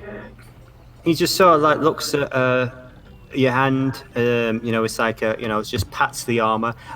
It feels like you're tapping a brick wall. He just sort of like tilts his head a little bit and just like watches you as you're walking away. Give me I wouldn't even say give me an insight check. This guy will happily flatten you. Okay, so while that was going on, let's go back. Let's just rewind a moment. Let us rewind a moment. So Skullface, he's walking back. Ang and Glorth are over here. Ang rolled a 12. Glorth rolled a 12.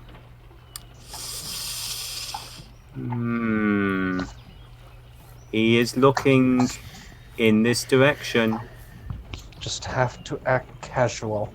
You're not looking for a kitty with a small child, are they? They are looking for a red tiefling, a blue tiefling, and a little blue gnome. How do I act casual? Give me a performance check. To be honest, yeah, that 21 stealth. Just walk to me. Well, Are you guys actually walking over here? I guess. Okay.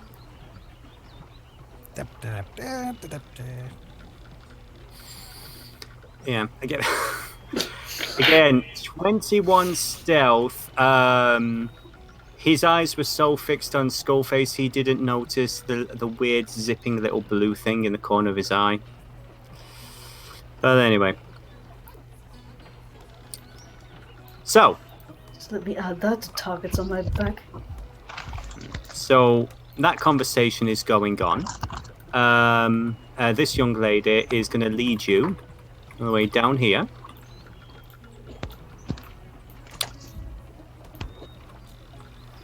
I wasn't paying She's attention. going to... Oh, okay. Let me just get the spectator. And yeah, just for the sake of it. Boop, boop, boop. Boop, boop, boop. Boop, boop, boop, boop. I can't see what he's doing. I'm not concerned. Yeah. Boop. What Okay. Glorth is doing? Yeah. So anyway,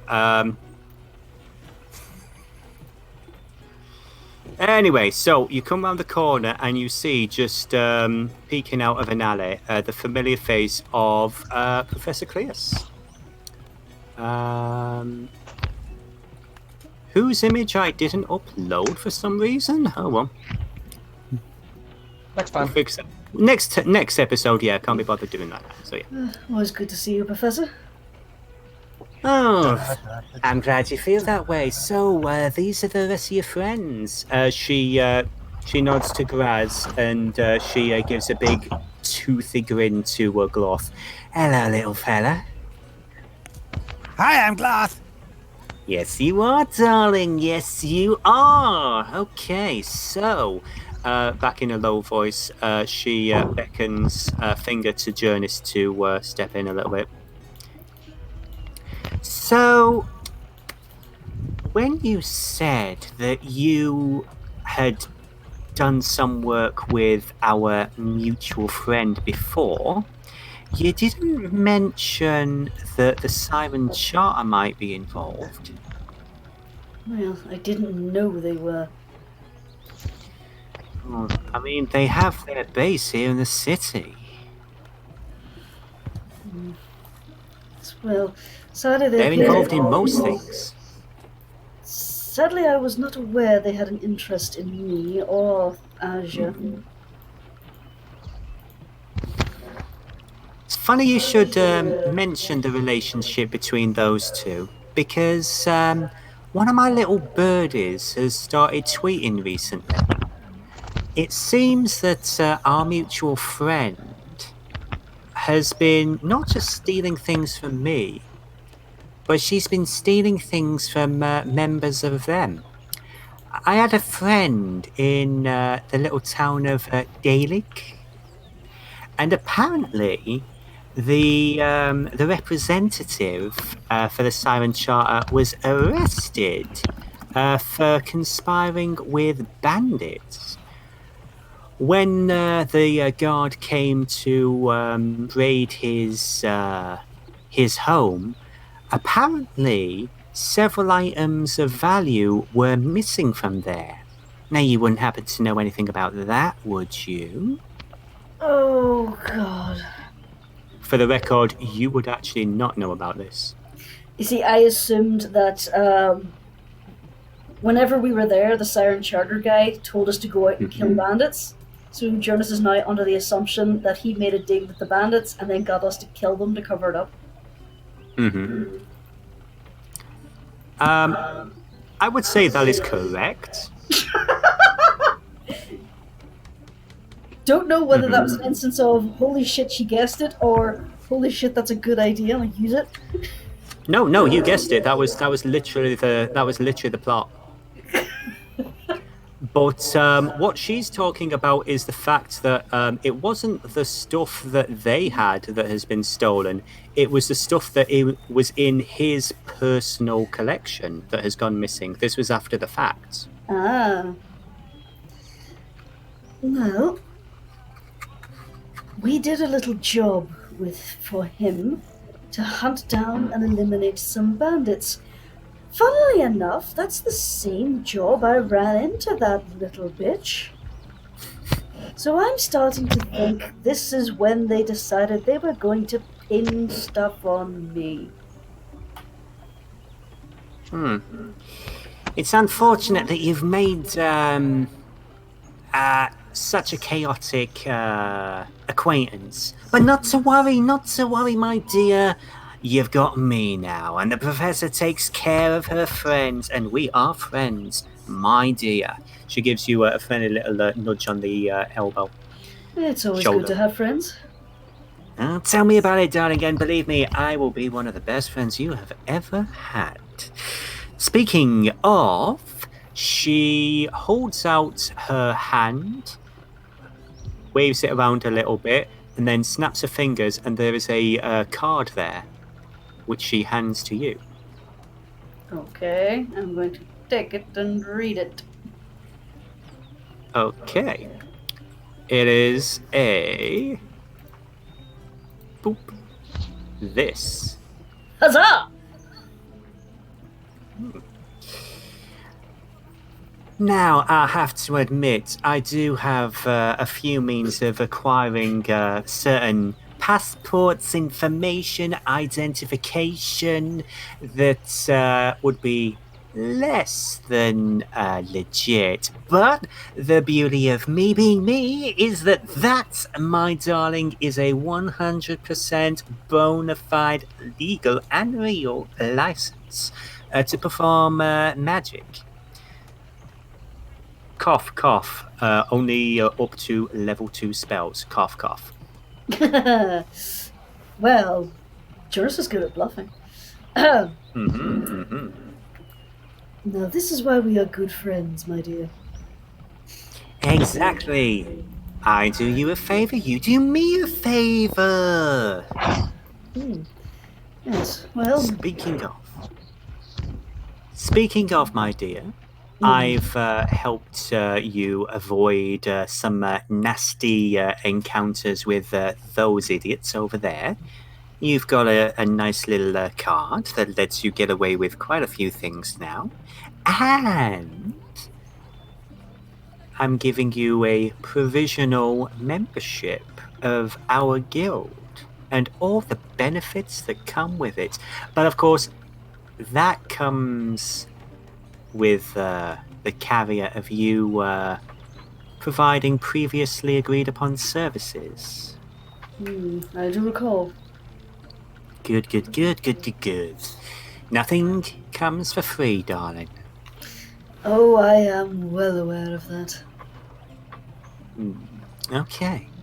So, at the moment, I'm still trying to figure out what exactly the eyeball crowd are doing in regards to our mutual friend. But once I've got some information, I'm gonna pass word on to you. She looks around at the rest of the group just outside here. Where are you staying? I couldn't find you last night. Well, at the moment we're staying at a private residence. It seems we've annoyed a few members of the Riders, and we got word that they might be looking for me. So I decided not to bring trouble to your doorstep. Well, I appreciate the sentiment, my friend. I mean, it's come to my doorstep plenty of times. But I do appreciate you not messing up my business. Knowingly, at least. Well, I try not to inconvenience my friends. It's all good, my dear. Anyway. I'm going to have a chat with those idiots over there and see if I can disperse them. In the meantime, what is it you're doing, if you don't mind me asking? Well, we're still trying to ingratiate ourselves with a few other members by helping track down a missing priest. You wouldn't happen to know what the riders would do with hostages, would you? Give me a perception check. Or an insight check. Let's make that insight, actually. With a 14. You would see her. She looks like she's trying to hide her reaction to the question, but you do get the impression that she doesn't think anything good. I mean, I wouldn't know, really. In my experience, I mean, I don't really have much experience with, a group like that. They usually stay outside the wall and everything, and,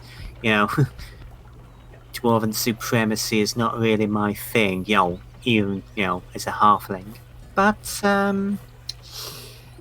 I have heard about this priestess. Yeah, it's a bit of a worrying business. If they're going to attack a person like a priestess of a martyr, and wait, she was a gnome, right? She was a gnome, yes. And a gnome. It makes me very concerned about other non-dwarven business owners in the area. Like, seriously, who messes with a priestess? I know, it's just, there are some things you just don't do.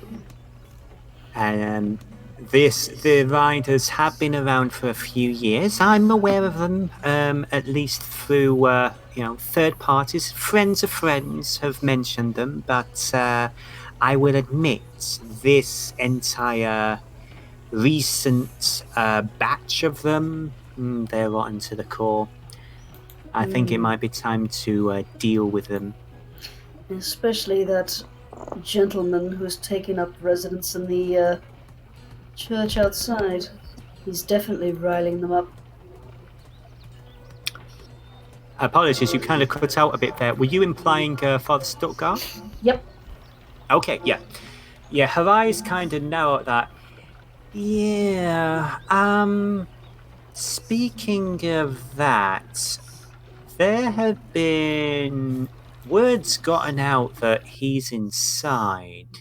Now, it's no surprise to someone like me that he is, basically, he's going to be slated for release very soon.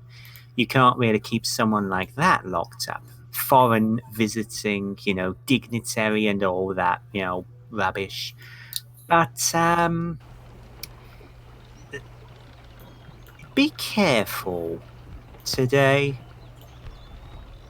It sounds like it's going to kick off a bit. And he's the one stirring it up. I mean, yeah, I don't think someone like that should have been allowed in the city to begin with. I mean, to be honest, here's the thing. He was not allowed in the city, and I am happy to say I voted on that. We do not allow anti-undead rhetoric in these walls. But, yes, it's not even just outside. anti-undead, my dear. Yeah, let's be honest, it's anti-everything. But, for real though, he has been a problem, and he is She thinks to herself a moment. Between us, I wouldn't consider him a ringleader, more a match on a bonfire. It's always going to get lit sooner or later. He's just the idiot who lit it. That's true. Makes But me yeah. wonder, did he become radicalized because of the riders or the other way around? Oh, no. From what I've heard, he's always been an arsehole. I mean, most of the asepsis priests are like that. I mean, anyone who follows that religion is a freaking idiot. You know, they burn books. They're that type. Oh, God. Yep. Tell me about it. Well, It's all about purity of fire, purity of... Oh, that bullshit. And I think the two of us know what purity gets you. Fuck all. do you know, I was going to say inbreeding, but okay. You know what? That too. Well, enough about my cousin. Anyway. Anyway, don't worry, I'm keeping my ears and eyes open for any hint of our friend. But be careful. If they're going to start shit, they might aim a little high. Okay. Alright then. So. Okay, so, she hands you over the note and everything. She gives you a nod and says, right, you take care of yourself, and I'm going to try and smooth things over with the sanctum. Not the sanctum, sorry, the charter. And I'll see what can be done about this little misunderstanding. I do Gentlemen? appreciate it, my friend. I hope you remember to keep up your end of the deal. She steps out, snaps her fingers, and these two follow lockstep behind her. And the younger dwarven girl also follows suit. How do I get myself in these situations, Graz? Honestly, lad, it's a mystery. I mean, we're just trying to mind our own business, you know, just trying to make an honest-ish living. Well then, I suppose we'd better keep our eyes out for Anjali. Every time I say her name, I want to break into fabulous hate. I'm sorry, you really cut out there. What were you saying? Said every time I say Anjali, I get really tempted to break into fabulous hate. Alibaba. It's very melodic, isn't it? There. So, I would say for the fun of it, as you guys are heading down, you start hearing a scream. Oh, that's And concerning. larger crashing sound coming from over here. I think we should look into that. I have to say, I agree.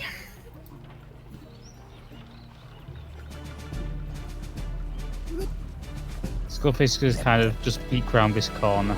Oh Okay. dear God! So, as you step around the corner, you see basically it's a gang of you see mainly dwarves. One or two of them are actually halflings, but the majority of them are they seem to be workers. They have their faces covered. None of them actually seem to be wearing the red that traditionally the riders have been wearing, but they have all their faces covered, and they are throwing Molotov cocktails at some of the nearby buildings. In the distance, you hear a whistling sound as someone's calling for guards. All the people starting to run away. Be an idea if we... Boop. Let's say those guys are there. And at this point, I think, I have a sneaking suspicion, unless you disagree with me, that it might be time to roll initiative. It's pretty good. Unless you just want to walk onto the outreach and everything. Your call.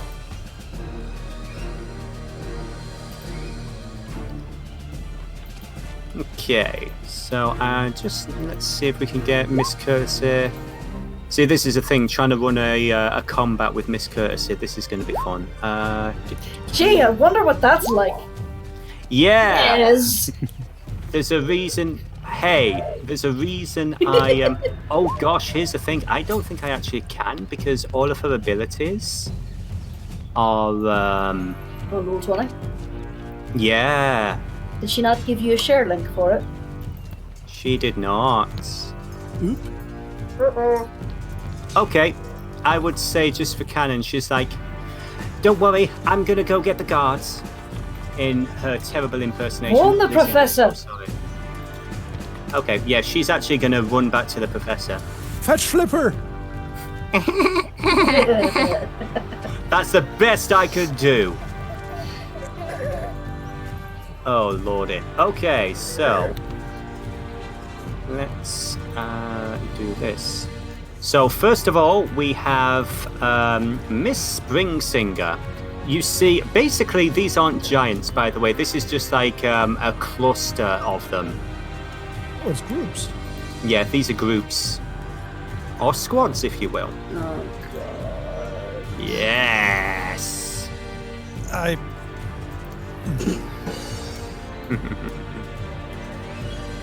So I've got a question. Did I hear a baby crying in real life, or was it on the music? It's on the music. My mother has Epic. taken over the monitor, but the way it's like, Okay. so it's fine. Aw. Okay. I am going to try something very dumb. Yeah, that's what I like to hear. It may not work, but let's Smart up, though. see. I am going to use this to make my voice exceptionally loud, and I am going to bellow out, "Scatter, the guards are coming!" Okay, thaumaturgy. So the question is, what language are you doing this in? Oh crap, do I know Dwarven? I don't, I only know Common. Fuck. Do it in Common. In that case, I would ask you to give me a performance with disadvantage.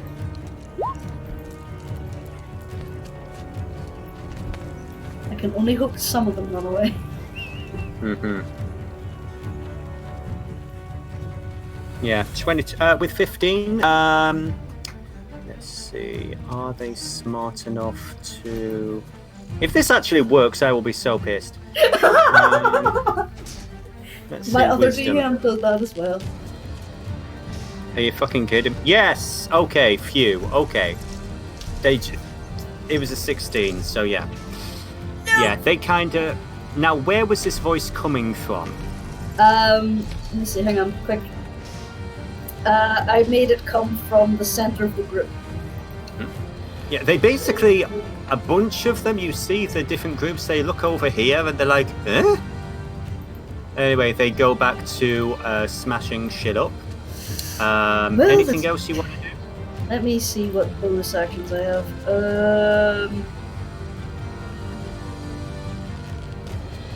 Okay.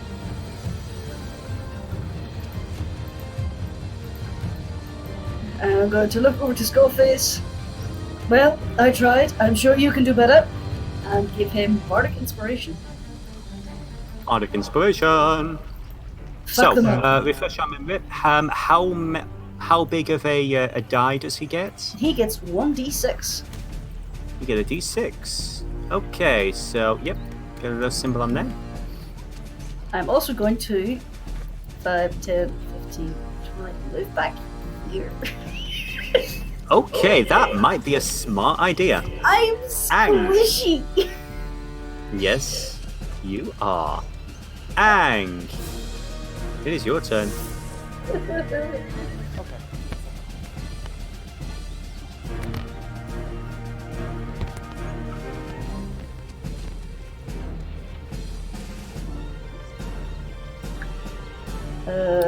I think he's distracted.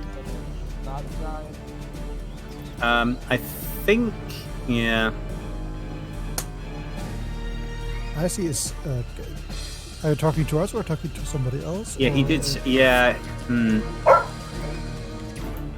No speak, you can't play. Silly puppy, Dungeons and Dragons isn't for doggos. Really? The comic Dungeons and Dogus disagrees? You know what? That is a fair point. That is a fair point. I have a feeling at the end of this fight, I'm just going to be shouting, "Fuck you!" a lot. Vicious mongering. Yeah. I will say as well, I had actually optimized it for 6 of you. So I'm curious to see how this goes. Oh no. The last time I got into a fight like this, I ended up dead and having to make a deal with a Raven Queen. Just on the off chance, let me check Ang's character sheet a moment.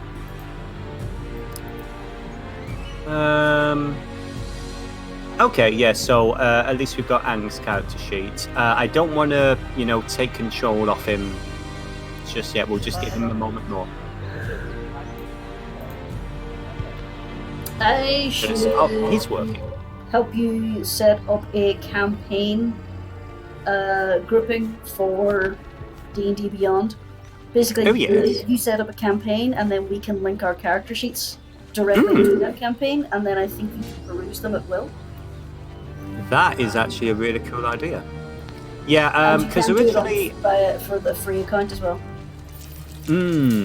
Interesting. I mean, a lot of the stuff that I use is kind of homebrew as well, with the creatures, but I'm sure I can work around that. Yeah, but it'll keep our character sheets together.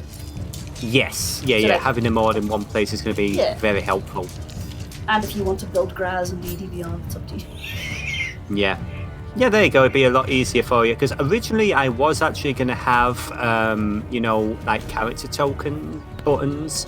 Like when you click on the tokens, you push a button and that does the ability. I was going to say, with Graz's character sheet, I believe you can open it now and you can click on her abilities, yeah?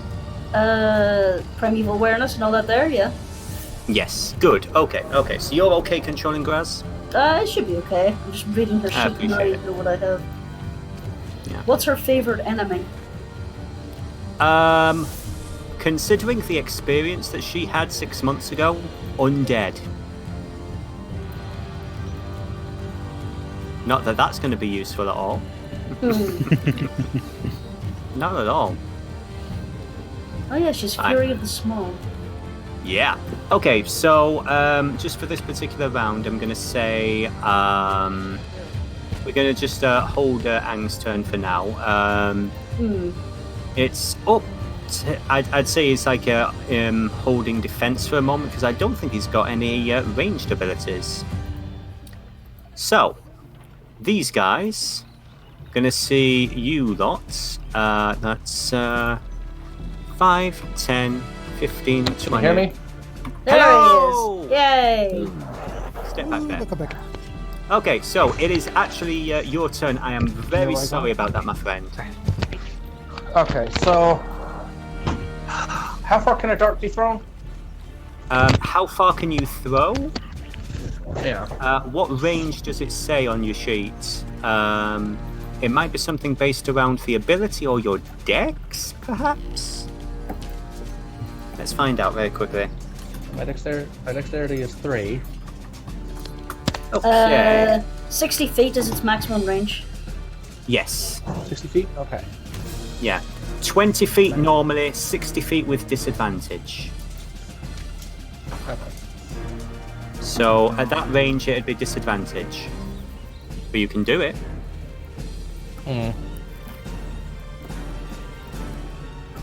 Well, I'll go ahead and do it.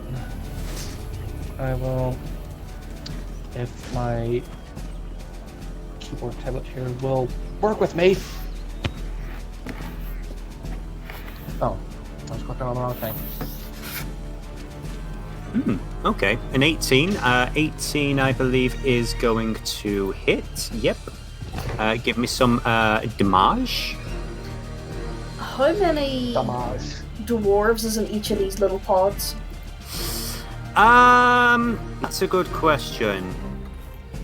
I would say, let's see, it could be anything from 4 to 6. Oh no. Oh boy. He's basically gonna roll a d6 and see how much is in each cluster. Don't metagame. Metagaming is bad. I'm guessing that I'm not terrified that I'm right.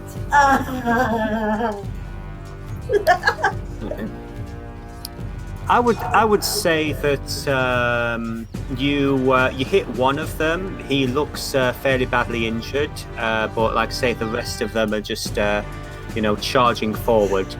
At that, is there anything else you're doing on your turn, Ang? Positioning or anything?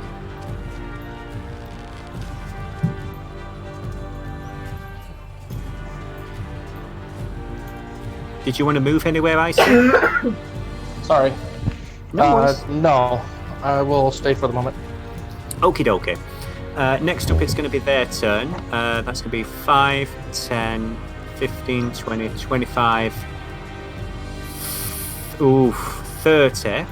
Oh no. They basically see Graz and Glorth. Yeah, I think. Let's see, who's the biggest? Glorth, run! Yeah, run, Glorth! I would say that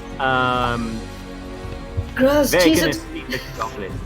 They're going to see the goblin, Oh, the no. filthy green skin, and they are going to take a swing at her.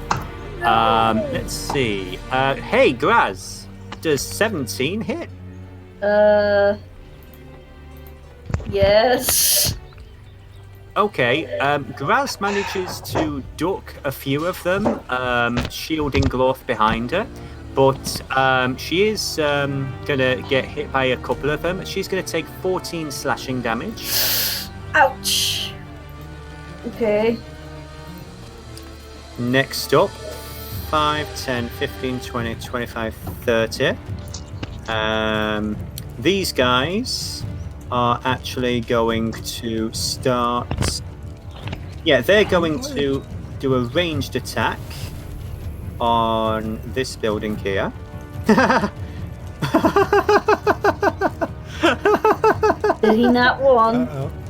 He nat one with a Molotov cocktail. Oh yes. So...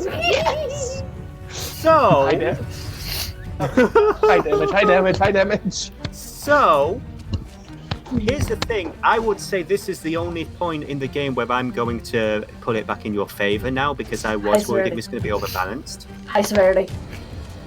It was, yeah, let's actually do the 100 for the fun of it. Oh, yeah, that's high severity. Yes. Ah!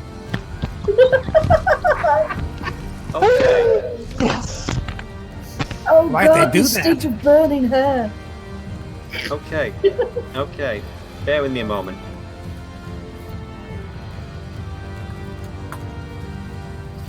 Yeah.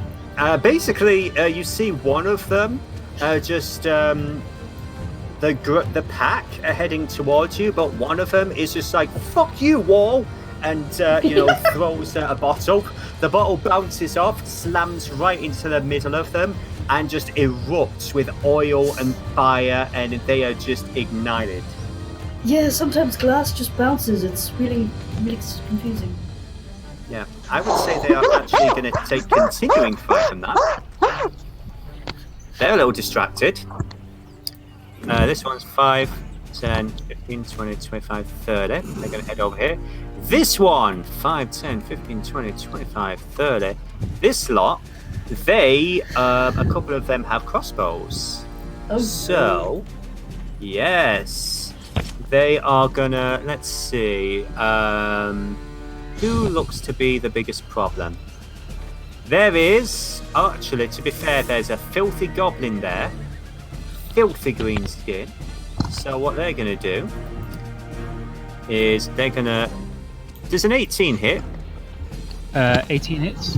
Okay, so there's a whole volley of arrows that just fire towards Skullface.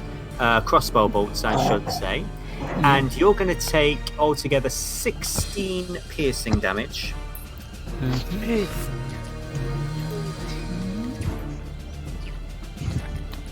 Okay. And that will be their turn. Next up is Graz. Graz, what's Graz going to do? Oh, right, sorry, I was distracted. Mhm. Yeah, technically we are Graz. She's a Gestalt entity at this point. First off, Graz is going to bonus action disengage and nope the fuck out of there. Back off! Sorry, dude. So she's gonna get over here. I think that's as far as she can get. Hang on, let me just check this real quick. That's the wrong button. Yeah, that's as far as she can get. And then Does she have a 30 feet movement speed? Does she? Oh yeah, she's a goblin, so she's 25, doesn't she? That far. There you go. Yeah, she's just behind Red. Right. And then she is going to try and get the guy who poked her. I think that hits. 23, that is going to hit, and that was for this group here, yeah? Yep. Okay. Okay, I would say at this point, yeah, you actually, even though she's shooting through Jurnis, through Ang, and past Skullface, she kind of angles it over, and you've seen Graz shoot a couple of times, but she basically angles the arrow over your head, and it's just like, it nails the top of this dwarf's head, dead center, and he just keels over. I don't think she has any bonus actions. Cower?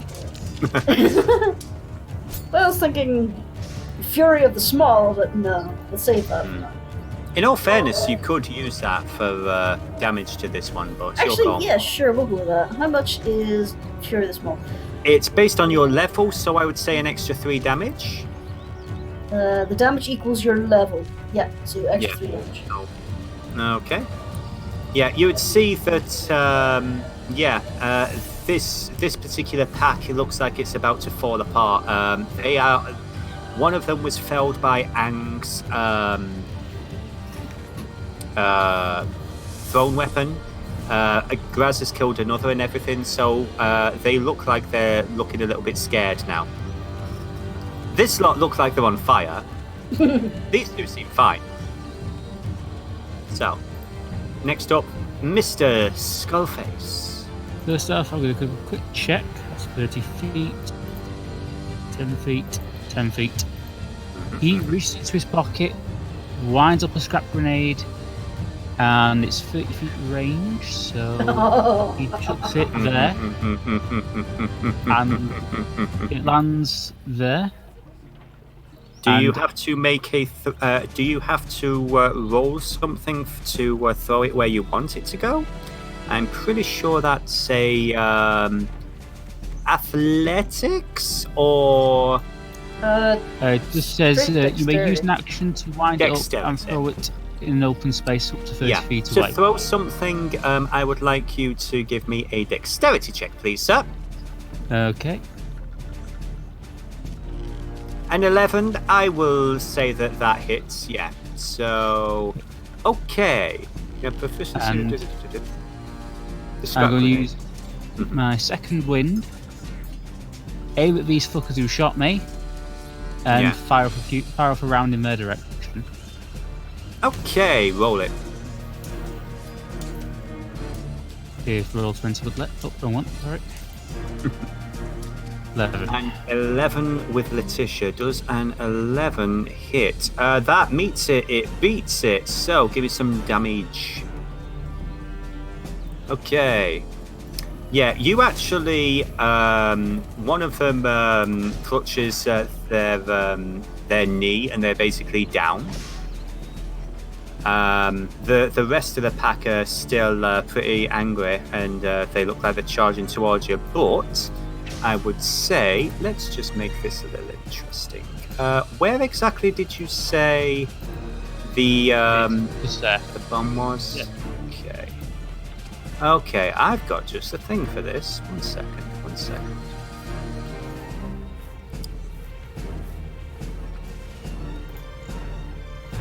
Okay, so there. Yep. Cool. Yeah, don't worry about why I've got that in my library. Everything is fine. Next up. Hi, Glorth. Hi. You are very small, and they are many. Run, Glorth! Run quite fast. Actually, what Glorth is going to try to do, since this counts as a through, Glorth is kind of going to try to run through between them and Yes. chirp several of them up in the way. Mhm. Yeah, I would say because this counts as a pack, it's similar to the way swarms work. You are able to move through them, and they are able to move through you. Ooh. But they will get an attack of opportunity. With a dwarf swarm. Okay. So this should be all the way through. Okay, so yeah, technically, yeah, because you're not really going through the engaged area. Let me just double check the rules on that one moment. Not that way! I was going to say, of all the fucking places, man, what are you doing? He's got some up his sleeve, I know it. Oh shit, man.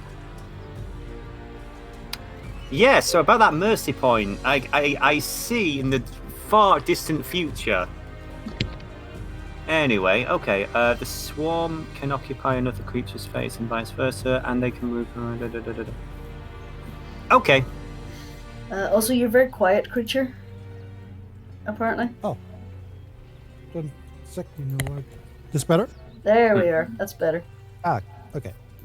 Oh, there's a terrifying dolphin in the Dice&Dolts chat. There's a what now? It's Bloody and his glorious shitposting. Oh yeah. This is why we love Bloody. Yeah, we do love the bloody, we do. Okay, so Glorth, I would say, are you sure? But the DM asks that if things are bad. No, okay. It's your choice. I mean, Would it be better if I read like that? Right? No, probably not, right? yeah, you can do that. I would say as well, you've no idea where it came from, but in the back of your head you hear a voice, are you sure? Okay, but what Glorth is going to do, he's going to run like turn, and the trajectory, I'm going to mark it like this. Okay. Through here, Right. there, and then where he is now. Sure. And on the way, he's going to hit some shins with his hammer. Oh yeah, absolutely. Yeah, roll it. Okay. Ding, ding, ding. Kneecaps the fuckers. Oh, That's that is a no, I'm afraid. Okay. Wait, what? He What? got a -1 to strength. Yep. But why did he roll a d4 for it? Did I? Yes, you did actually. I'm sorry. Yes, you. It looks like your sheet's not quite set up right for some reason. Oh crap. It looks like you've got your damage, not your attack. Beyond 20, what you do for me? What do now? How do you think? How does it normally work on Beyond 20? I mean, normally. If you click on it and then beyond 20, it should show up on the attack. Is this a homebrew item? Slight hammer. Huh. Hang on. Try it again. Wait. I mean, again, it looks like you're rolling a d4 and not a d20. Tell you what, I would say, give us a basic d20 roll and add your strength modifier to that. Let me test something real quick. Okay. Yes. What Okay. did that come up as? That came up as. Yeah, d20. That was a d20 plus 4. D20 plus 4. Yeah. That's odd. Yeah, it looks like you're only rolling the damage. You're not rolling the attack. Don't know why. Yeah. Technology is a wonderful thing, isn't it, boys and girls? And everyone else. Oh, hold on. I'm going to try something. Okay. Let's see if this works.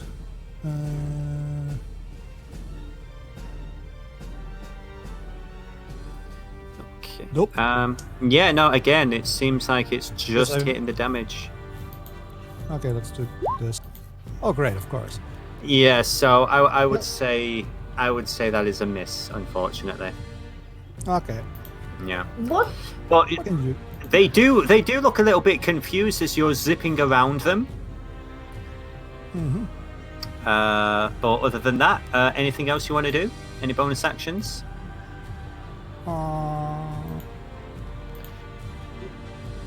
Not really. Don't have anything else that I can do. Ignore me, I'm testing something. No problem. No, never mind. If we have time after the game proper, we'll see if we can figure out what the tech issue is there. Okay. Oh my god, Jurnis can't hit for shit. Like zero. No, she can't. No, she can't. Limperest in. So, Enough time taken up. that is up to Miss Springsinger now. Your little trick sadly did not work. What you gonna do Well, when the mob comes for you? thaumaturgy is active for a minute, so it is still active. So Yeah. I am going to shout, "You had your chance!" And then I'm going to cast. If I can click on it.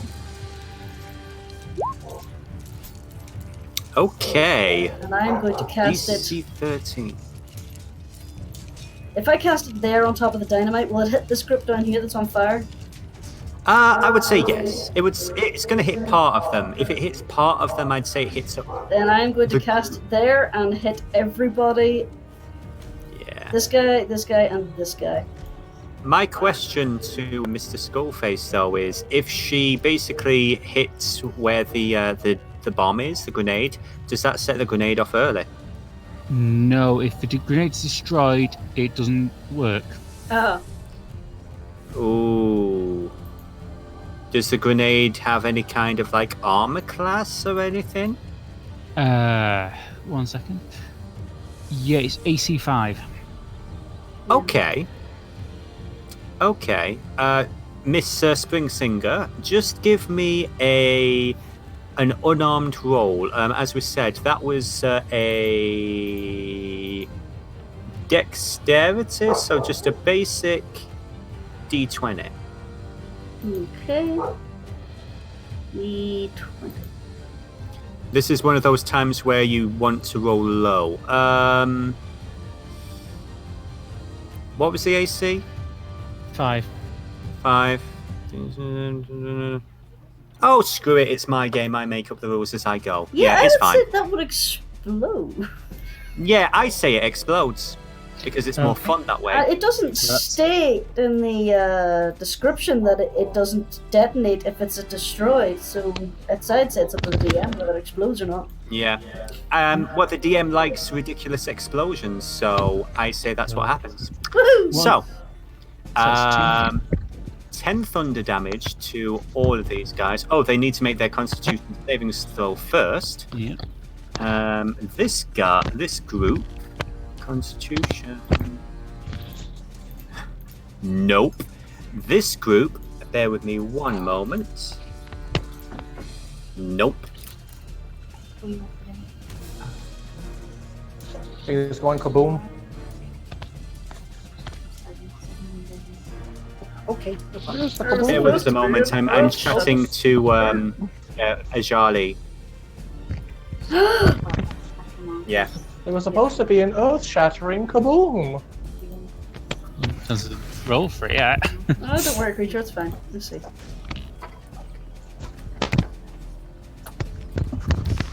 There we go. Sorry about that. Okay, so yes, none of those actually saved. So they took how much damage? They each take 10.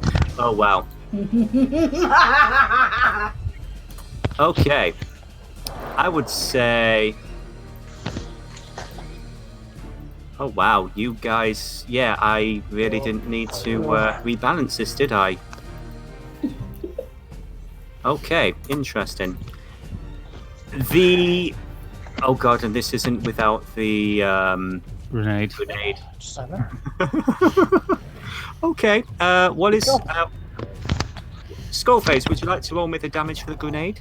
Oh god. So it's going to be 1d4 worth of fire damage and 1d4 worth of piercing. So that's 2d4. Oh, bloody hell. Okay. Okay. How many dead dwarves then. constitutes genocide? Well, I think I have a sneaking It's- suspicion we're going to find out in this game. Some of these, all of these, and all of these. So, Oh my god.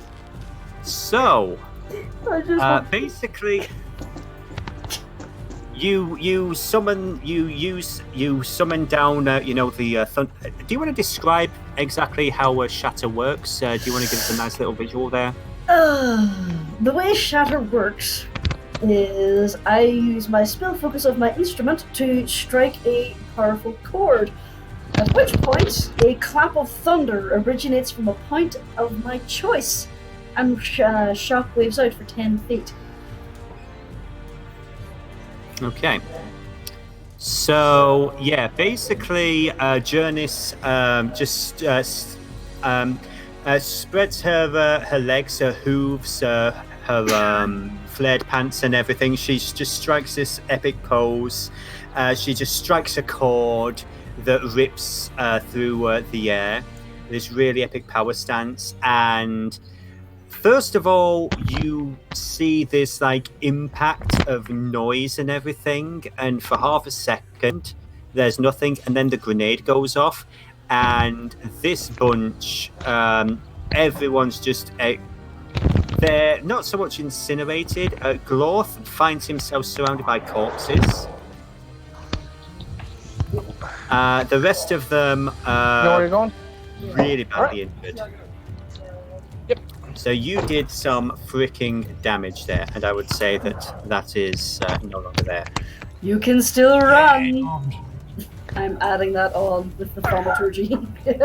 Just for the fun of it, yeah, give me an intimidation check. Are you sure that Kay wasn't, a typical tiefling? This is how Jurnis gets out of fights! If she can scare them, she will! If she Okay. can talk them out of it, she will! Okay. Yeah, they Well, were. I have to redo my plan. And okay, interesting. So yeah, I would say that this bunch and this bunch here, they seem very freaked out by this. This bunch not so much. They're yelling for blood and they're coming for you. But yeah, is that your turn? I'm going to back up a little bit. I suggest you all do the same. I'm gonna go back here. Graz just gives you a look as you're going past. It's like, yeah, all right. Yeah, you're gonna follow me. Ang. Okay, so things already went boom. Oh yes, Right? there was an enormous kaboom. There's an Supposed to be an earth-shattering kaboom. There was one. It was epic. Ain't it lovely? And to be That's fair, more in the Martian. I can trigger that Oh. with my voice. Jurnis can Okay. sing that spell. Nice. So it's basically like the ending to Dune. I can do Sindel. So, what Ang is going to do? Do I want to do that though?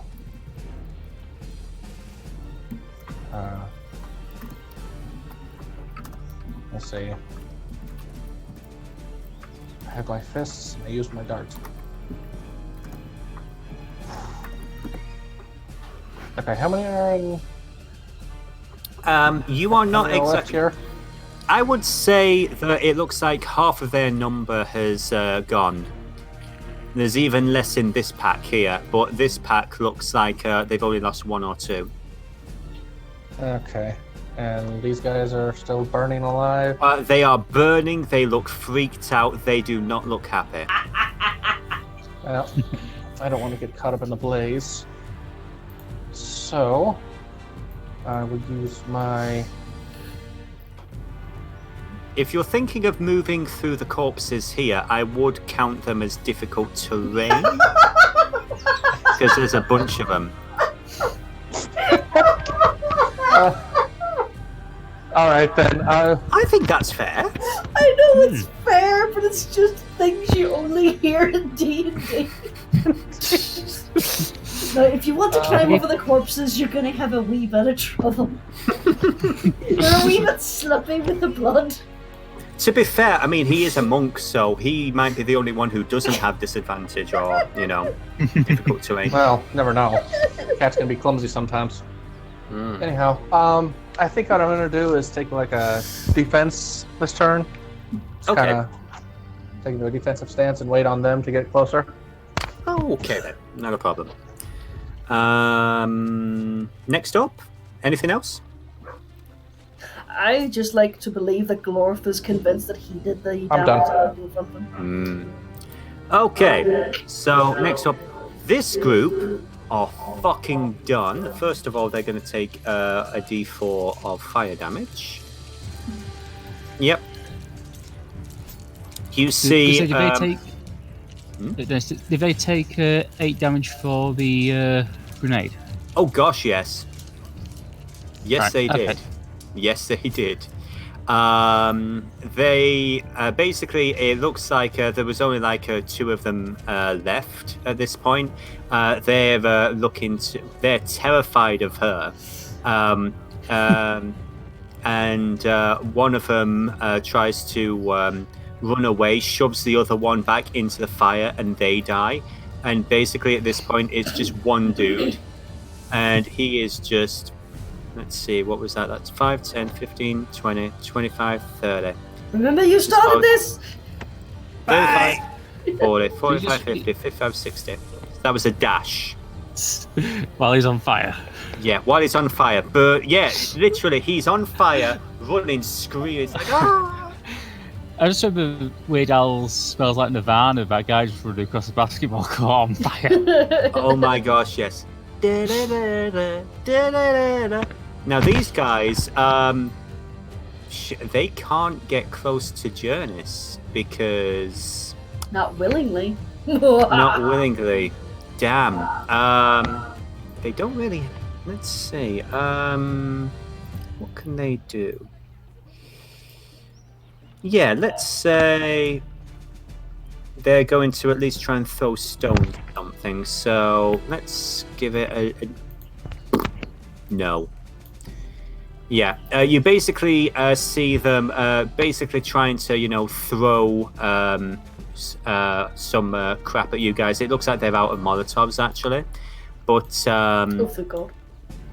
yeah, it goes wide, and again, it pretty much impacts in this patch here.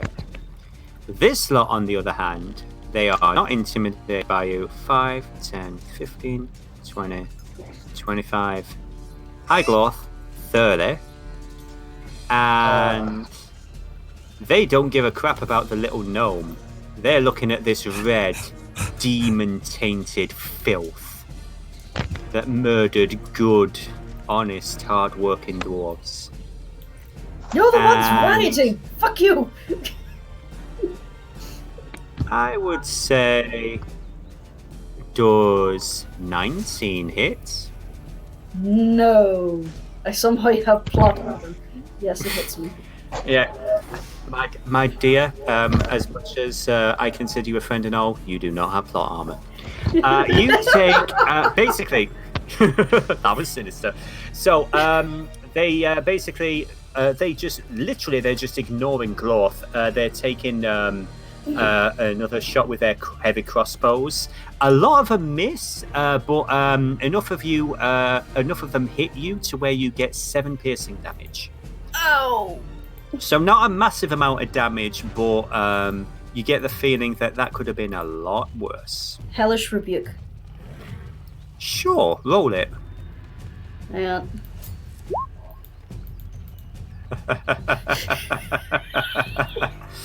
Okay. You Okay. fucking started it! Okay. Do you want to describe how Hellish Rebuke works? Okay. Hellish Rebuke, basically, Jurnis gets an exceptionally pissed off expression. Her eyes flare with flame. A small flame flashes into light between her horns and then just bolts forward and engulfs these guys in fire.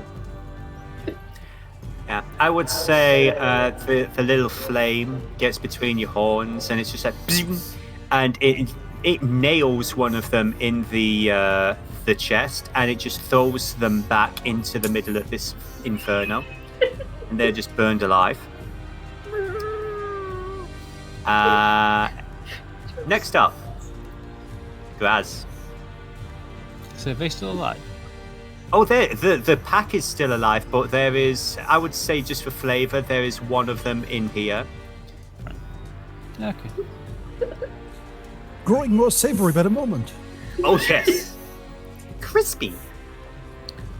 Toasty. I could really go for some chicken right now. But anyway.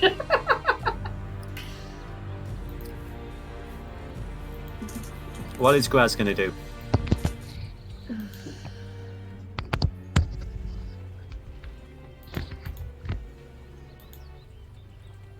Hello? Jurnis, you are Graz. Oh shit, yeah, sorry, I was looking up Yeah. the rules of Hellish Rebuke there real quick. I was fine. Okay, Graz is going to back up a little bit more because Jurnis did, and she is going to use her longbow again. Okay. And she's going to attack these guys. So they're being Alright. very mean to her friend. Heck yeah. 23 is going to hit, yeah. So that's 8 damage. Is that correct? Yep.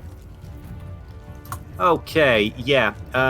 She basically, you can see her, take the shot, concentrating, lets the bolt fly, and she nails one of them through the throat, and they fall. So, Sweet. yeah, that pack looks like it's less than half its number remaining. Which means it's going to do less damage. So, is there anything else Grasneath wants to do? I don't believe so. She's pretty much done. She has no bonus actions. Yeah, I'd say as a free action, she flips them off. Yeah, that'd be about right. Skullface! Skullface, first off, he's going to rush to here, take careful aim, spend a grit point, so we can use piercing shot. That's 1 grit point off. Okay. Like I say, from where he is, takes careful aim. For about there. Oh, yes! Roll it. Raises Letitia and fires. Yeah, that's gonna hit both of them. Give me some sweet damage. Okay. Holy shit. Ooh. I was so worried that you guys were going to be murdered by this, but yeah, okay. Okay. You've got Goblin Alucard here. Yeah, and this is the thing, this is without Miss Courtesy either, so... And I also apparently mass murder dwarves. You really do. They love you, by the way. It's like you're doing such a good job for, tiefling relations. They started it.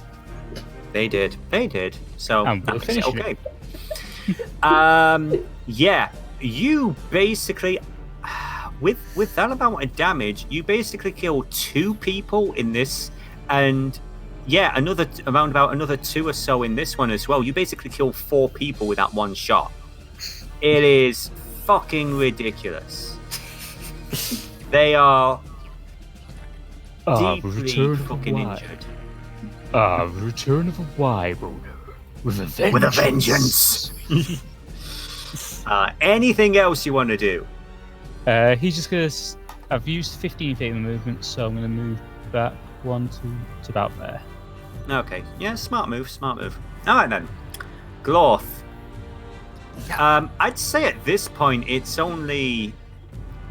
It's a wide area. Yeah, I'd say there's just one of them remaining, and he's like here. What are you gonna do? Since I adjusted my beyond 20, I'm just going to try to kind of sneak up behind him and hit him in the back of the head with that light hammer. Okay, give me, for bonus action, give me, are you going to try and hide in the bodies? Oh, sure. Right, so, give me the way hide works, it's just a stealth roll, yeah? Yes. I think so. Okay. And you just need to beat his passive Nope. Yeah, no, I'm afraid they're going to notice that. Still gonna hit him. Not by much, though, to be fair, because their passive perception is shit. But yeah, attack him. Give us a d20 and add your... Let's see if Is it... Yes, that's... This time it works, and it still doesn't... Weird! See, there this time, though. should be no minus on your damage. So I would say roll a straight d4 for that, maybe? Yeah. Yeah. We are going to figure this out. Yeah, let's just say 3 damage. I would say just make sure your beyond 20 is updated next time. But we'll see. Also, since he's a rogue, I can do a sneak attack, which adds 2d6. Sure, yeah. Oh shit, okay. There we go. Oh dear. Do you want to describe how you do this? I gotta add you to the pile! I'm kind of tempted to go for an invader's quote, but no. Glorth just bursts out of the pile of corpses. It's like, hi! And then he hits the dwarf in the back of his kneecaps with the hammer. Okay. I would say that with that amount of damage, he's basically on one knee at the moment. He's not quite prone, but he's basically almost at your height, and he just looks down at you absolutely fucking terrified. Glorth gives him a big grin and says, hi, we're the same size now! Almost! You almost are, yeah. Okay, next up. Oh, are you going to move or anything? No, that's fine. Okay. Jurnis. There's only 2 of these assholes left. Everything else is just corpses and fire. At this point... I would say as well, the fire does seem to be spreading. What's it burning? Oh yeah, wait, it was Molotov.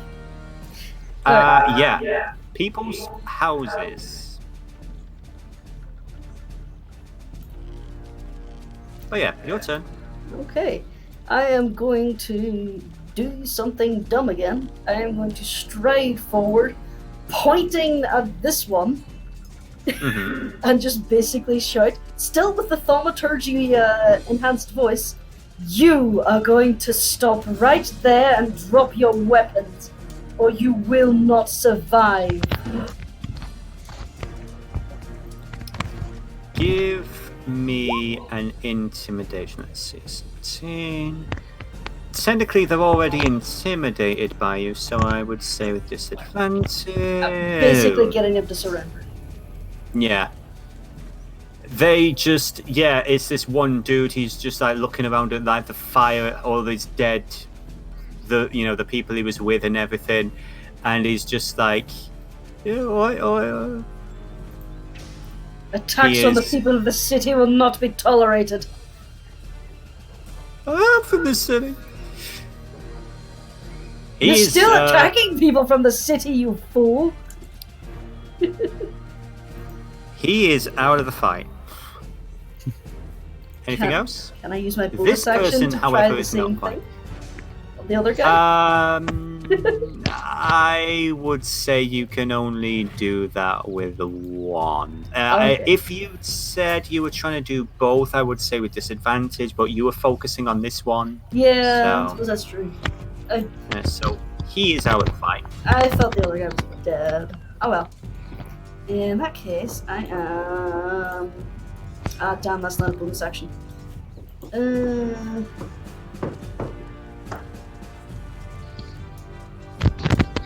Okay, and then that is pretty much me. Just gonna turn to the others and say, try to round them up. We'll need some people to find out what's happening here. Okay. Ang, your turn. We have this one who's technically he's still up. He's on one knee. Know where you're This guy. And there is somebody who was rushing down here. Oh yeah, I forgot about that guy. Yeah. Yeah, but he's on fire, so Go ahead and go to the 6. Okay, sorry about that. No worries. Alright. So there's only that one guy left, right? That you can see. A guy ran down this alley where Specky is. He was on fire. I saw that. Let's get him out of the fight. So. Okay. Gotta use my air piece for this, but. Okay, that works. He's gonna move up here. In front of this guy. Mm-hmm. And he's gonna give a beat down. 19's gonna hit. Give me some of that damage.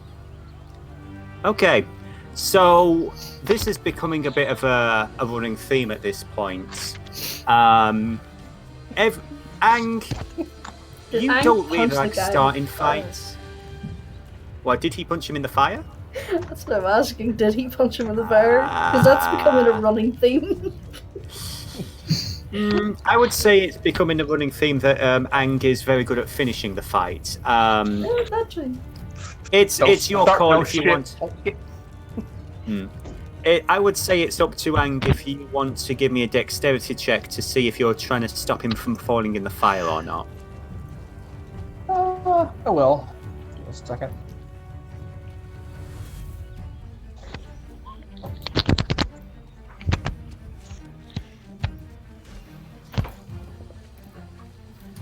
Oh. Thought it was down. Dexterity. A 10? Yeah, I'd Where are you say going? you're able to just catch it. Sorry, say again? No problem, sorry about that. Yeah, with a 10 you're able to just catch... Basically, you knock this guy out, and you're able to just catch him in time. Did you want to describe what happens there? Alright, so as Aang goes to hit him, he gives him the Shoryuken! Knocks him a little bit up in the air and then catches him before he goes into the fire. Nice. So basically it's like in Mortal Kombat where you're keeping somebody up in the air with like multiple punches and kicks, and then it's just like you bridle style catch him before he lands in the fire. Yeah. Sweet. Okay. Next up, this one dude is cowering. This guy down here is trying to get the hell away. So 5, 10, 15, 20, 25, 30. Does he take fire damage? You know what? He does. Oh! And he's dead. Did he just burn to death in an alley? He looks very, very badly burned. I'm actually going to give him, because I'm merciful, let's see if he can actually... let's give him a D100. Let's see if he's able to put the fire out. Nope. So if someone hear doesn't me? catch, basically, I would say for the sake of brevity, unless I don't think anyone's going to get there in time, he's probably going to be found in an alley somewhere, crisping. Poor guy. So, well, he's Anybody done. I am very badly burned. Okay then. So, with that, it looks like everything seems to have calmed down a little bit. So, as things start to settle down, let me try and find the guard tokens. There we go.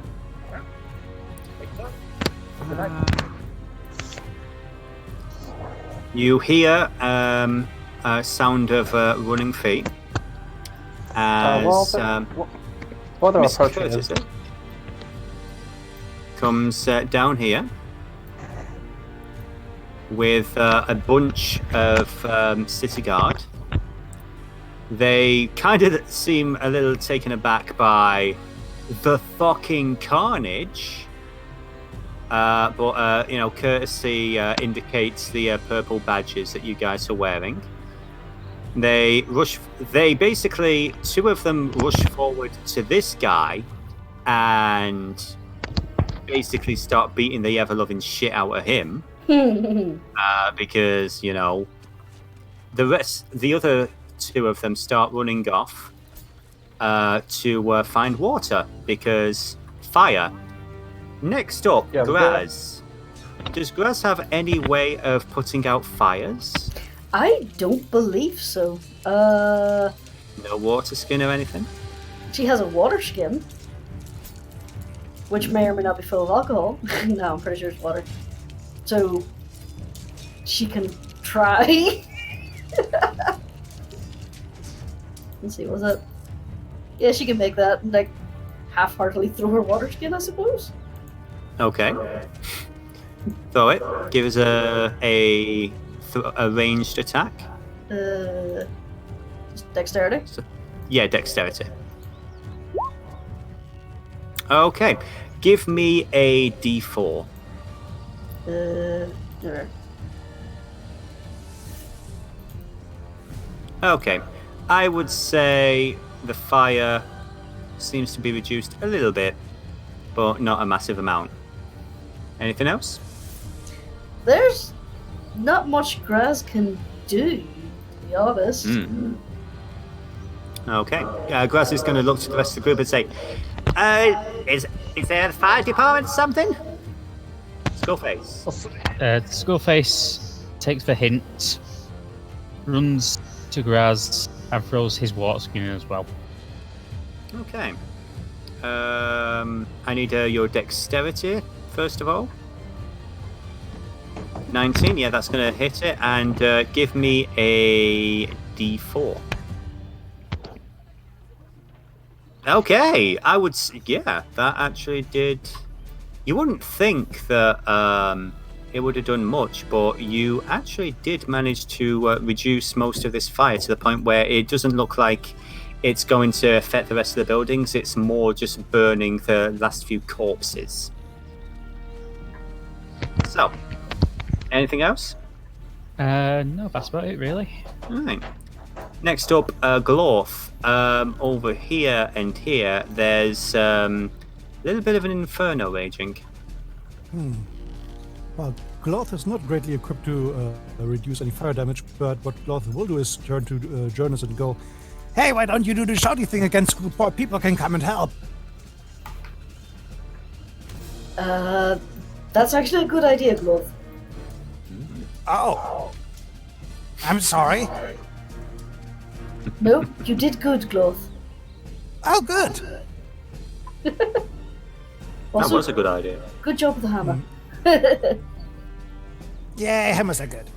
And Glorth kind of like clambers over here and starts climbing up the building to see better. Okay, give me a strength. Is it? No, let's say athletics. Yeah, I think that's athletics.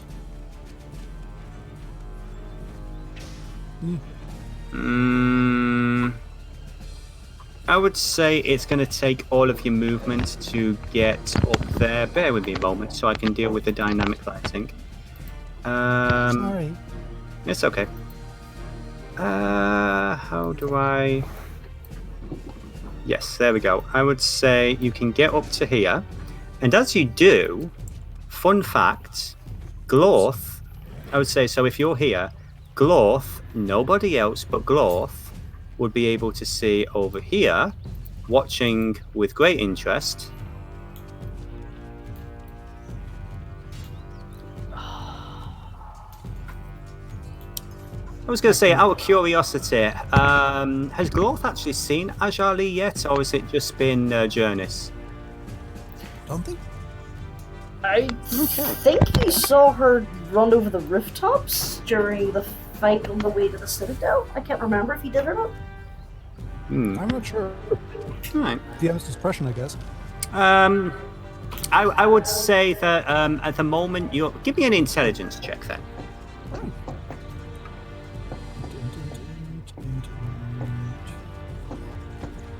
Intelligence score. Intelligence score. 22. Okay. You may be crazy, but you ain't stupid, and you've heard enough of different bits of conversation and everything to realise that this thin, short, pale-skinned elf with dark eyes. This has to be the former travelling companion that has been causing problems for Jurnis since she got into town. So Glorth kind of ducks down and makes sure that she doesn't see him. That works. Yeah, just give me a stealth check. Okay. That's a lot of checks for one round. I know, yeah. I would say this is all happening in the moment. Whoops. 6. No, yeah. She sees you. Next up, Jurnis. Okay. Well, obviously, I don't know what's going up top. You don't. So, shouting out, would you make that an action or a bonus action? I would say yes. For a bonus action, give me a performance check. Okay. So they're just gonna bellow out. There's a fire in the street. No, even with a +7, come on. I rolled a 4. Okay. I would say that gets you at least one extra guard to start rushing in from this side. Okay. Other than that, I'm afraid not much else. For your movement in action, what would you like to do? If only there was water in that canteen. Yeah, I am, however, going to do this. This is more important. Oh, okay. Who's that for? Graz? Yes. Awesome. She gives you an appreciative nod. Cheers, Red. Appreciate it. No worries. Any idea how we can quell this? She looks at the blaze and everything with a bit of concern. Honestly, I ain't got a clue. This is outside my pay grade. The only other thing I can think of is using Thunder Wave on it to maybe try and blow it out, but I'm pretty sure that will cause Really? damage to the buildings. It's an interesting idea. Are you able to use Thunder Wave? Well, you've already used your Cure Wounds, so... Yeah, it's an action, so I can't use it this round. Maybe your next turn, who knows? Maybe. Ang! It is your Okay. So, is there any water around at all? turn. Give me a perception. Oh, I do actually have a water skin full of water. Oh, well, that would have been nice. Oh well. Okay. Healing grass was most important. High number. God damn it. Yeah, you don't see any water around here, I'm afraid. So I can't be a waterbender. Not in this particular instance, no, I'm afraid. Well, I do have a water skin, Mm-hmm. so I'll come up and put out the last of the fire here, or try and get it down. Okay, which fire are you going for? I was going to say, this particular fire here is no longer affecting the buildings. It is just the bodies that it's burning, but these two fires here are still unchecked and burning part of the building down. Okay. Let me see how far away.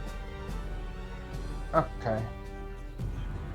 Yeah, from that distance, I'd say it's a dexterity with disadvantage. No, I'm gonna move up to it, Oh, okay. There you go. Yeah. and then use my water skin on that Okay. fire. So dexterity. Yes, please. Give me a second. To be honest, oof. I would say, considering the fact that it's point blank, I'd give you advantage to 19. Sure, give me a D4. Sorry, I dropped out. Just give me a D4.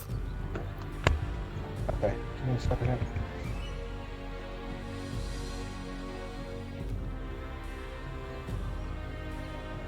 I don't have my nice fast mouse. 1. Okay, I'd say there's a little bit of improvement, but not a massive amount. It's still licking at the side of this building really badly. Anything else? That's it. Okay. So next up, I'm going to say it's the guards. They're going to take their turn, trying to... 16, yeah, that's going to hit. D4, okay.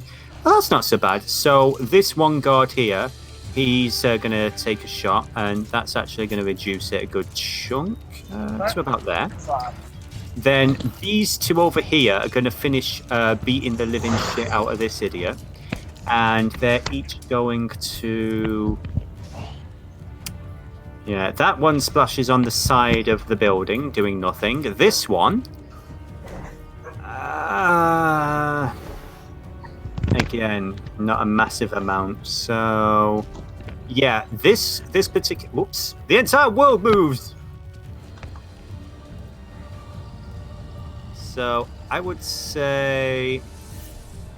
It only reduces the fire a little bit, not a massive amount. And that is their turn. However, let's see what our friend on the roof is going to do. What spells does she have prepared?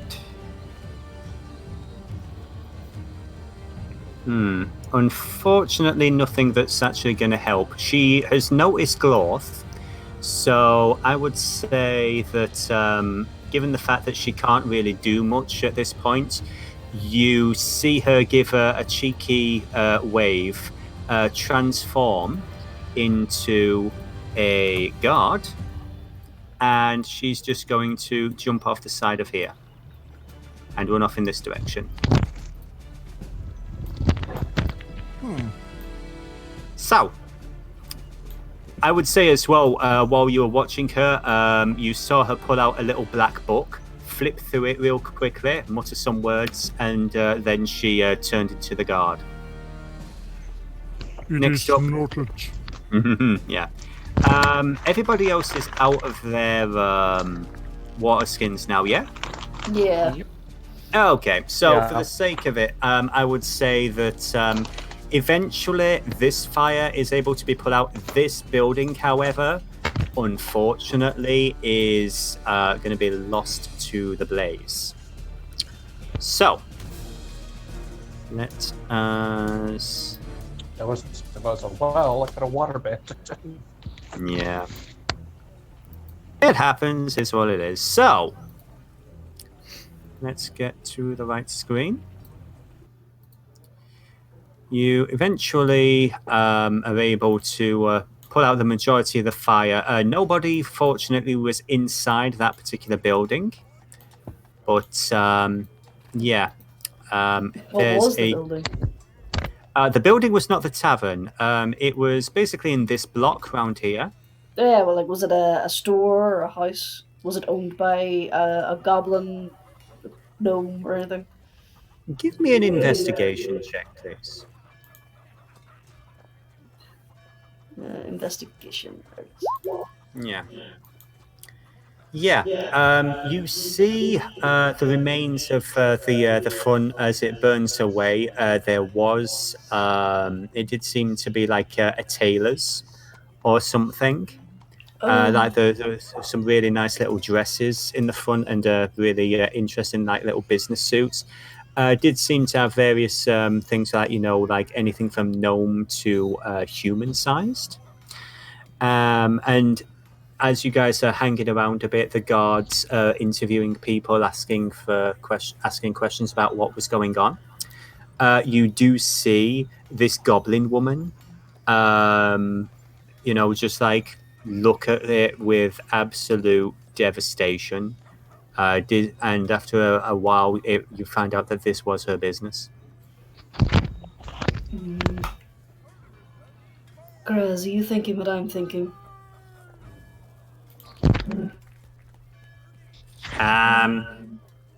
I'll be honest, Red. For a moment, I forgot I was Graz, but no. I'm thinking it's starting to be a really bad time to be green in this place. Yes, I know, but do you think we should help her out a little bit, seeing as we recently got a windfall? Oh. Yeah. All right, I'm down. You want like a 50-50? I was thinking that, yes. Oh. Deal. All right. So, for reference, how much did you guys make again? Was it 100 each, or? It was 900 in total. 500 I'm earmarking for Glorth. I gave 200 to Graz, and I have 200. Okay. So she looks a little bit begrudgingly, but Graz is going to follow your lead as you wander over to this. She seems to be older for a goblin, around about, if she was a human, around about her 60s, but you're not too sure about how older goblins live, so. Yes, hi there. Can I help you? I'm sorry, we tried to help save the building, but we weren't quick enough. It's fine. Yeah. What can you do, eh? At least there's no one inside. At least I've got the insurance and all, so that's something at least. Oh, well, that's fucker then. Insurance, well, I suppose that's a good thing to have. Will you be alright for a while until that comes through? I mean, I do kind of. She looks around a little bit. I mean, I do. I kind of needed the money for the rent. Give me an insight check.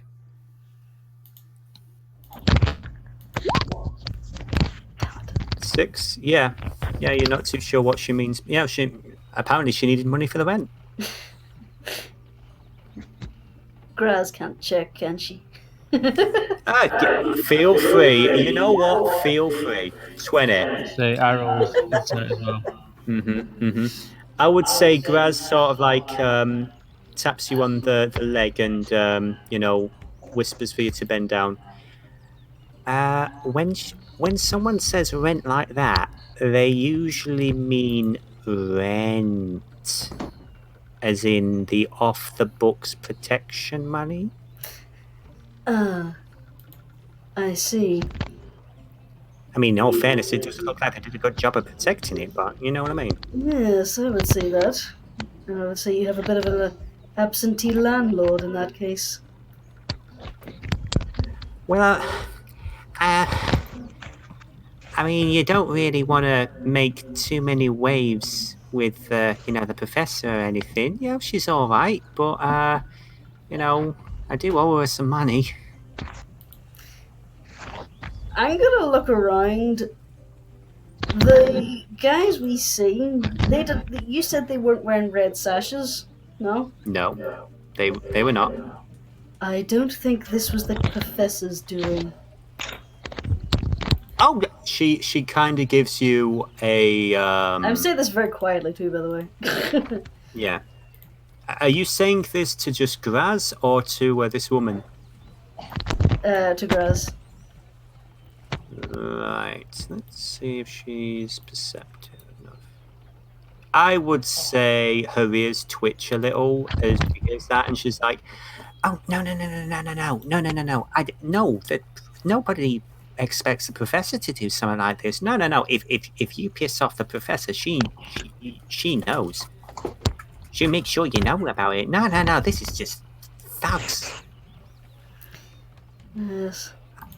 I mean, she's all right as a landlord and all, but you gotta pay your dues where you can, and I'd rather not owe her a favor. You know what I mean? I think I understand. Well then, Graz, what do you think? Graz sort of looks a little, and she just reaches into her coin purse, counts out somewhere, and just like hands it over to the woman and walks away. She handed her. The woman looks down. Is like, oh yeah, that will do perfectly. Thank you. Graz gave her 100 gold pieces. Oh, okay. Graz assumed that you were talking like big money. I'm just gonna wander over to Gorge Graz and hand her 50 gold. I didn't mean that much. I was gonna say, is the survivor still there? He has since been relocated by the guard. I mean, if you want to question him before they do that, you're more than welcome. Yeah, Skullface just goes up, says to the guards, "Do you guys mind holding this filth?" Give me a persuasion with disadvantage. Disadvantage. 1 second. Just trying to figure out whether. I'm afraid. Yeah. You've got 2 halflings, both male. They kind of look at each other, then look down at you a little, and said, "Oh, nothing personal, friend. We appreciate your work and all, but this is our job, and we'd like to keep it. So, if you don't mind." And they're going to carry on dragging him towards the Black Keep. Skullface moves in front of him and just jams Letitia straight in this dwarf's crotch. "Talk, or I'll blow him off. Who put you up to this?" Okay, so you do that, and both the guards are like, they're almost like drawing out the swords. They're looking around. Let me see. What are they going to do? Okay. It looks like they're about to basically, almost attack you when a third guard says, No, it's all right. He's fine. You see this dwarven woman walking up. She looks around, making sure nobody's seen, because this is kind of just off to the side in one of the back alleys. She's like, "All right, lad, I've heard about you. Yeah, you've got a minute." He just basically gives him another prod with the gun. Says, "I said talk if you don't want to lose him." Give me intimidation with advantage, please. I swear to God, if this goes wrong, but Iron Jesus has forsaken me. You could always threaten to give him back to the tiefling. Yeah. All right then. Wait. Okay, so this dwarven fella, he's really badly burned, really badly beaten, covered in his own blood and everything. He's just like, "Look, it's like you started it. It's like you freaking took the priest. It's like a bunch of us were at the pub and everything, and we just, it's like they were starting to, they were yelling about they were going to kill a priest. So I can't do that. So we got together. I admit we had a few and all that, but we, it's like, the city can't do that." So we've got rights too, so we freaking thought we'd show them who's in charge, all these flipping knobs. Skullface just twists Letitia and slightly just to make his point. The priest was brought in for questioning. That was all. Aye, freaking weird. Yo, Terry saw it. He said that the priest looked like he'd thrown down the stairs multiple times. Yeah, because he attacked nuns. Well, all I will say is, you don't piss off the Javen, the adversary. Yeah, the Javen. All I will say is, you don't piss off the Javen. You kinda see him process that for a moment. That was a little factoid he was not given. Right. Okay, starting to reconsider things a bit. No, you don't. But At this point, Skullface just holsters Letitia. oh shit. You get the impression that this dude's starting to sober up and is starting to process in just how much fucking trouble he is in. Look, can I just go? He just like looks to the three guards and they're just like, no. One of them backhands him. Anything else you need, friend? Says the female dwarf. No, that's all. Thanks for giving me this time. I appreciate you. What was your name again? Skullface. Yeah, I can see that. She looks at the mask. Well, Skullface, you have yourself a good day. You too. Take care of yourselves. Right. And she is going to lead the rest of the guards away. So, is there anything else anybody wants to do before we wrap things up for now? Skullface fills the others in on what he's just been told about how Stuttgart's supporters basically made it sound like he'd just been dragged out. Mm-hmm. You know, nothing else had happened. No involvement of the Javen. Powers of a drunk audience and a goods yarn spinner. Mm-hmm. Yeah, tell me about it. Oh, darling, I can tell you many things. But anyway. So that was interesting.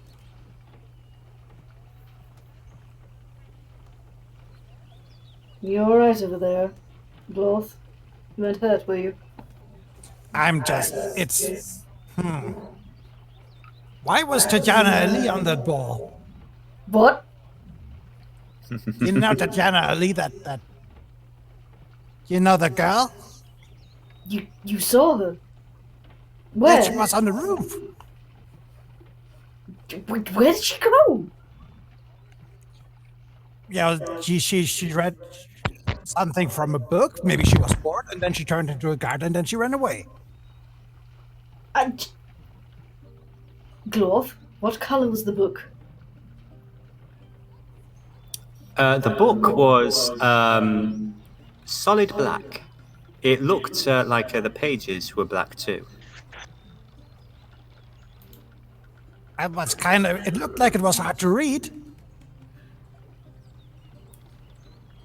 Jurnis is just gonna crane her neck around and just gonna scrutinize the face of any guard she sees, just in the hopes that she'll find something. Give me a perception check. And Skullface. Yeah. Give me an intelligence check, please. With an 18, you take a look around. There's one or two guards still around and everything, but they all seem to be doing their job. You don't really see anything out of the ordinary. Anyone sort of like staring at you with a smirk or anything like that. Skullface, with a 20 intelligence, it's it is very rare for dwarven guards or guards of anyone from the Black Keep to be as calm and friendly about a goblin threatening a fellow dwarf with a pistol. Oh, fuck. And with that, I would say for now, that's going to be all from us for tonight. I love the fact that she has the ability to disguise self. It's just mwah. Able to do so much shit to you guys. The number of times she's been right there and you didn't realize it. Well, Jurnis is aware of the disguise self spell, and now she knows she has it. Mm-hmm. So maybe we'll be keeping an eye out. Maybe. Also, Maybe. I wonder if helping fight fires and stopping a riot will get them kudos, or will they just get demonized for killing a bunch of dwarves? We will have to find out next week, won't we, children? So, as we say every session, play the game. I would say give it the a Jurnis. combination grenade shatter. Yeah. Shatter grenade. Shatter grenade!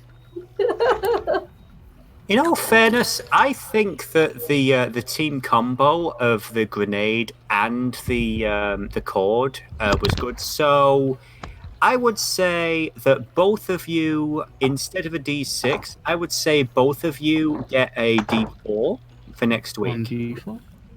Woo! So make a note of that.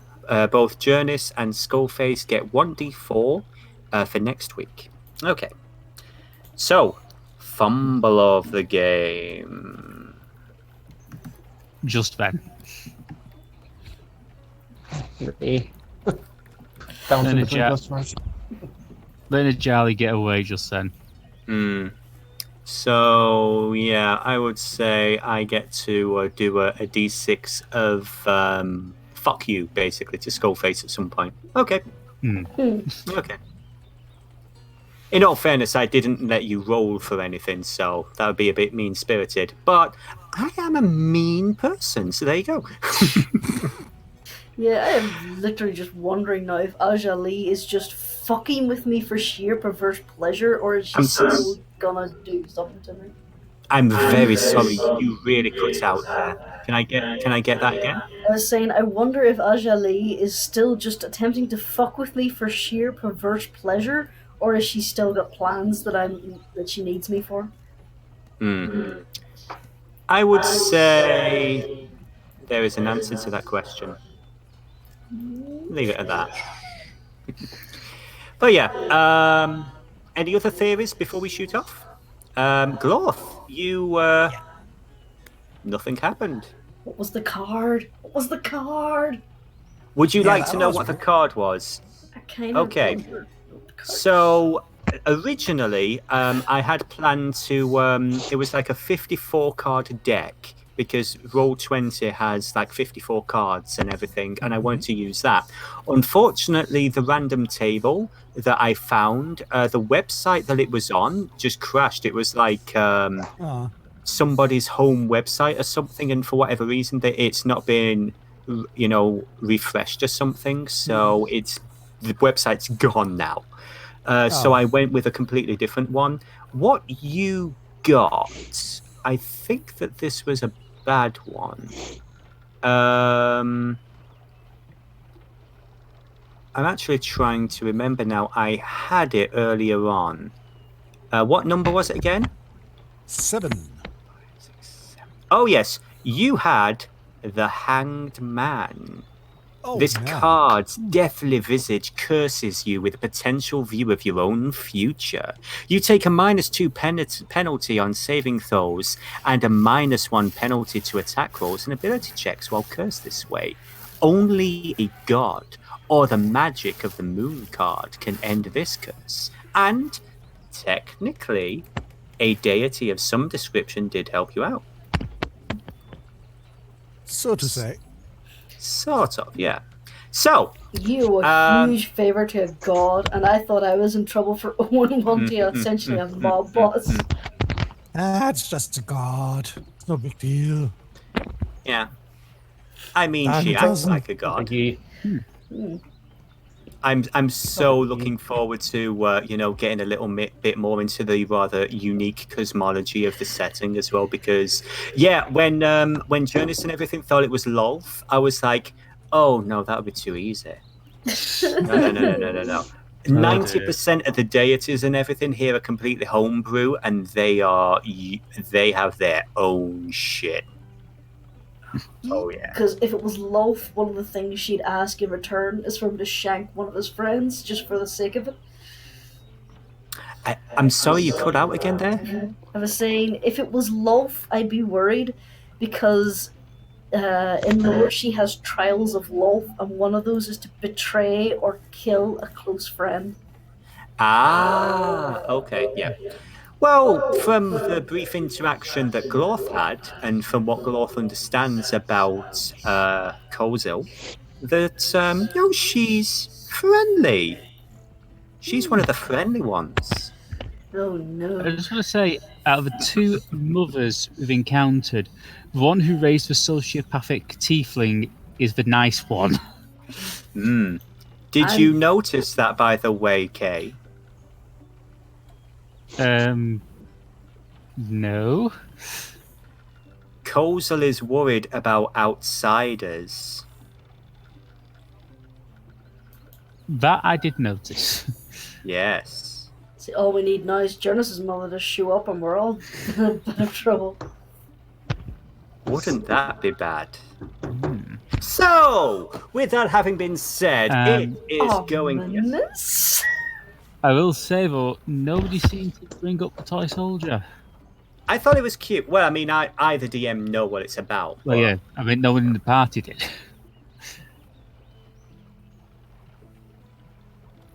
Perhaps Hello? you do. I mean, it's not much to bring up yet. It's one of those things where you're looking at it and you think, oh, okay, you file it away for later. Pretty fair much, enough. Yeah. It's kind of Yeah. what Jurnis did with his face as well. So, going down the list, my children, that's a good night from Glorth. Yeah, I think I just killed Creature there. Good night, Glorth. Yes. Possibly. Good night. There he is. A good night from Ang. Kitty. Good night, everyone. A good night from dear sweet Jurnis. Good night, everyone. I killed a lot of people today. Oh god, Yes. Jurnis killed a lot of people today. Jesus. Your mother would be so proud of you. And that's a good night. So yeah, that's a good night from Mr. Mr. Skullface. Don't play with grenades, kids. Or pissed off And- guards. Tell me about it. And I believe that is it. Night all. Goodbye. Goodbye. Good night. Goodbye.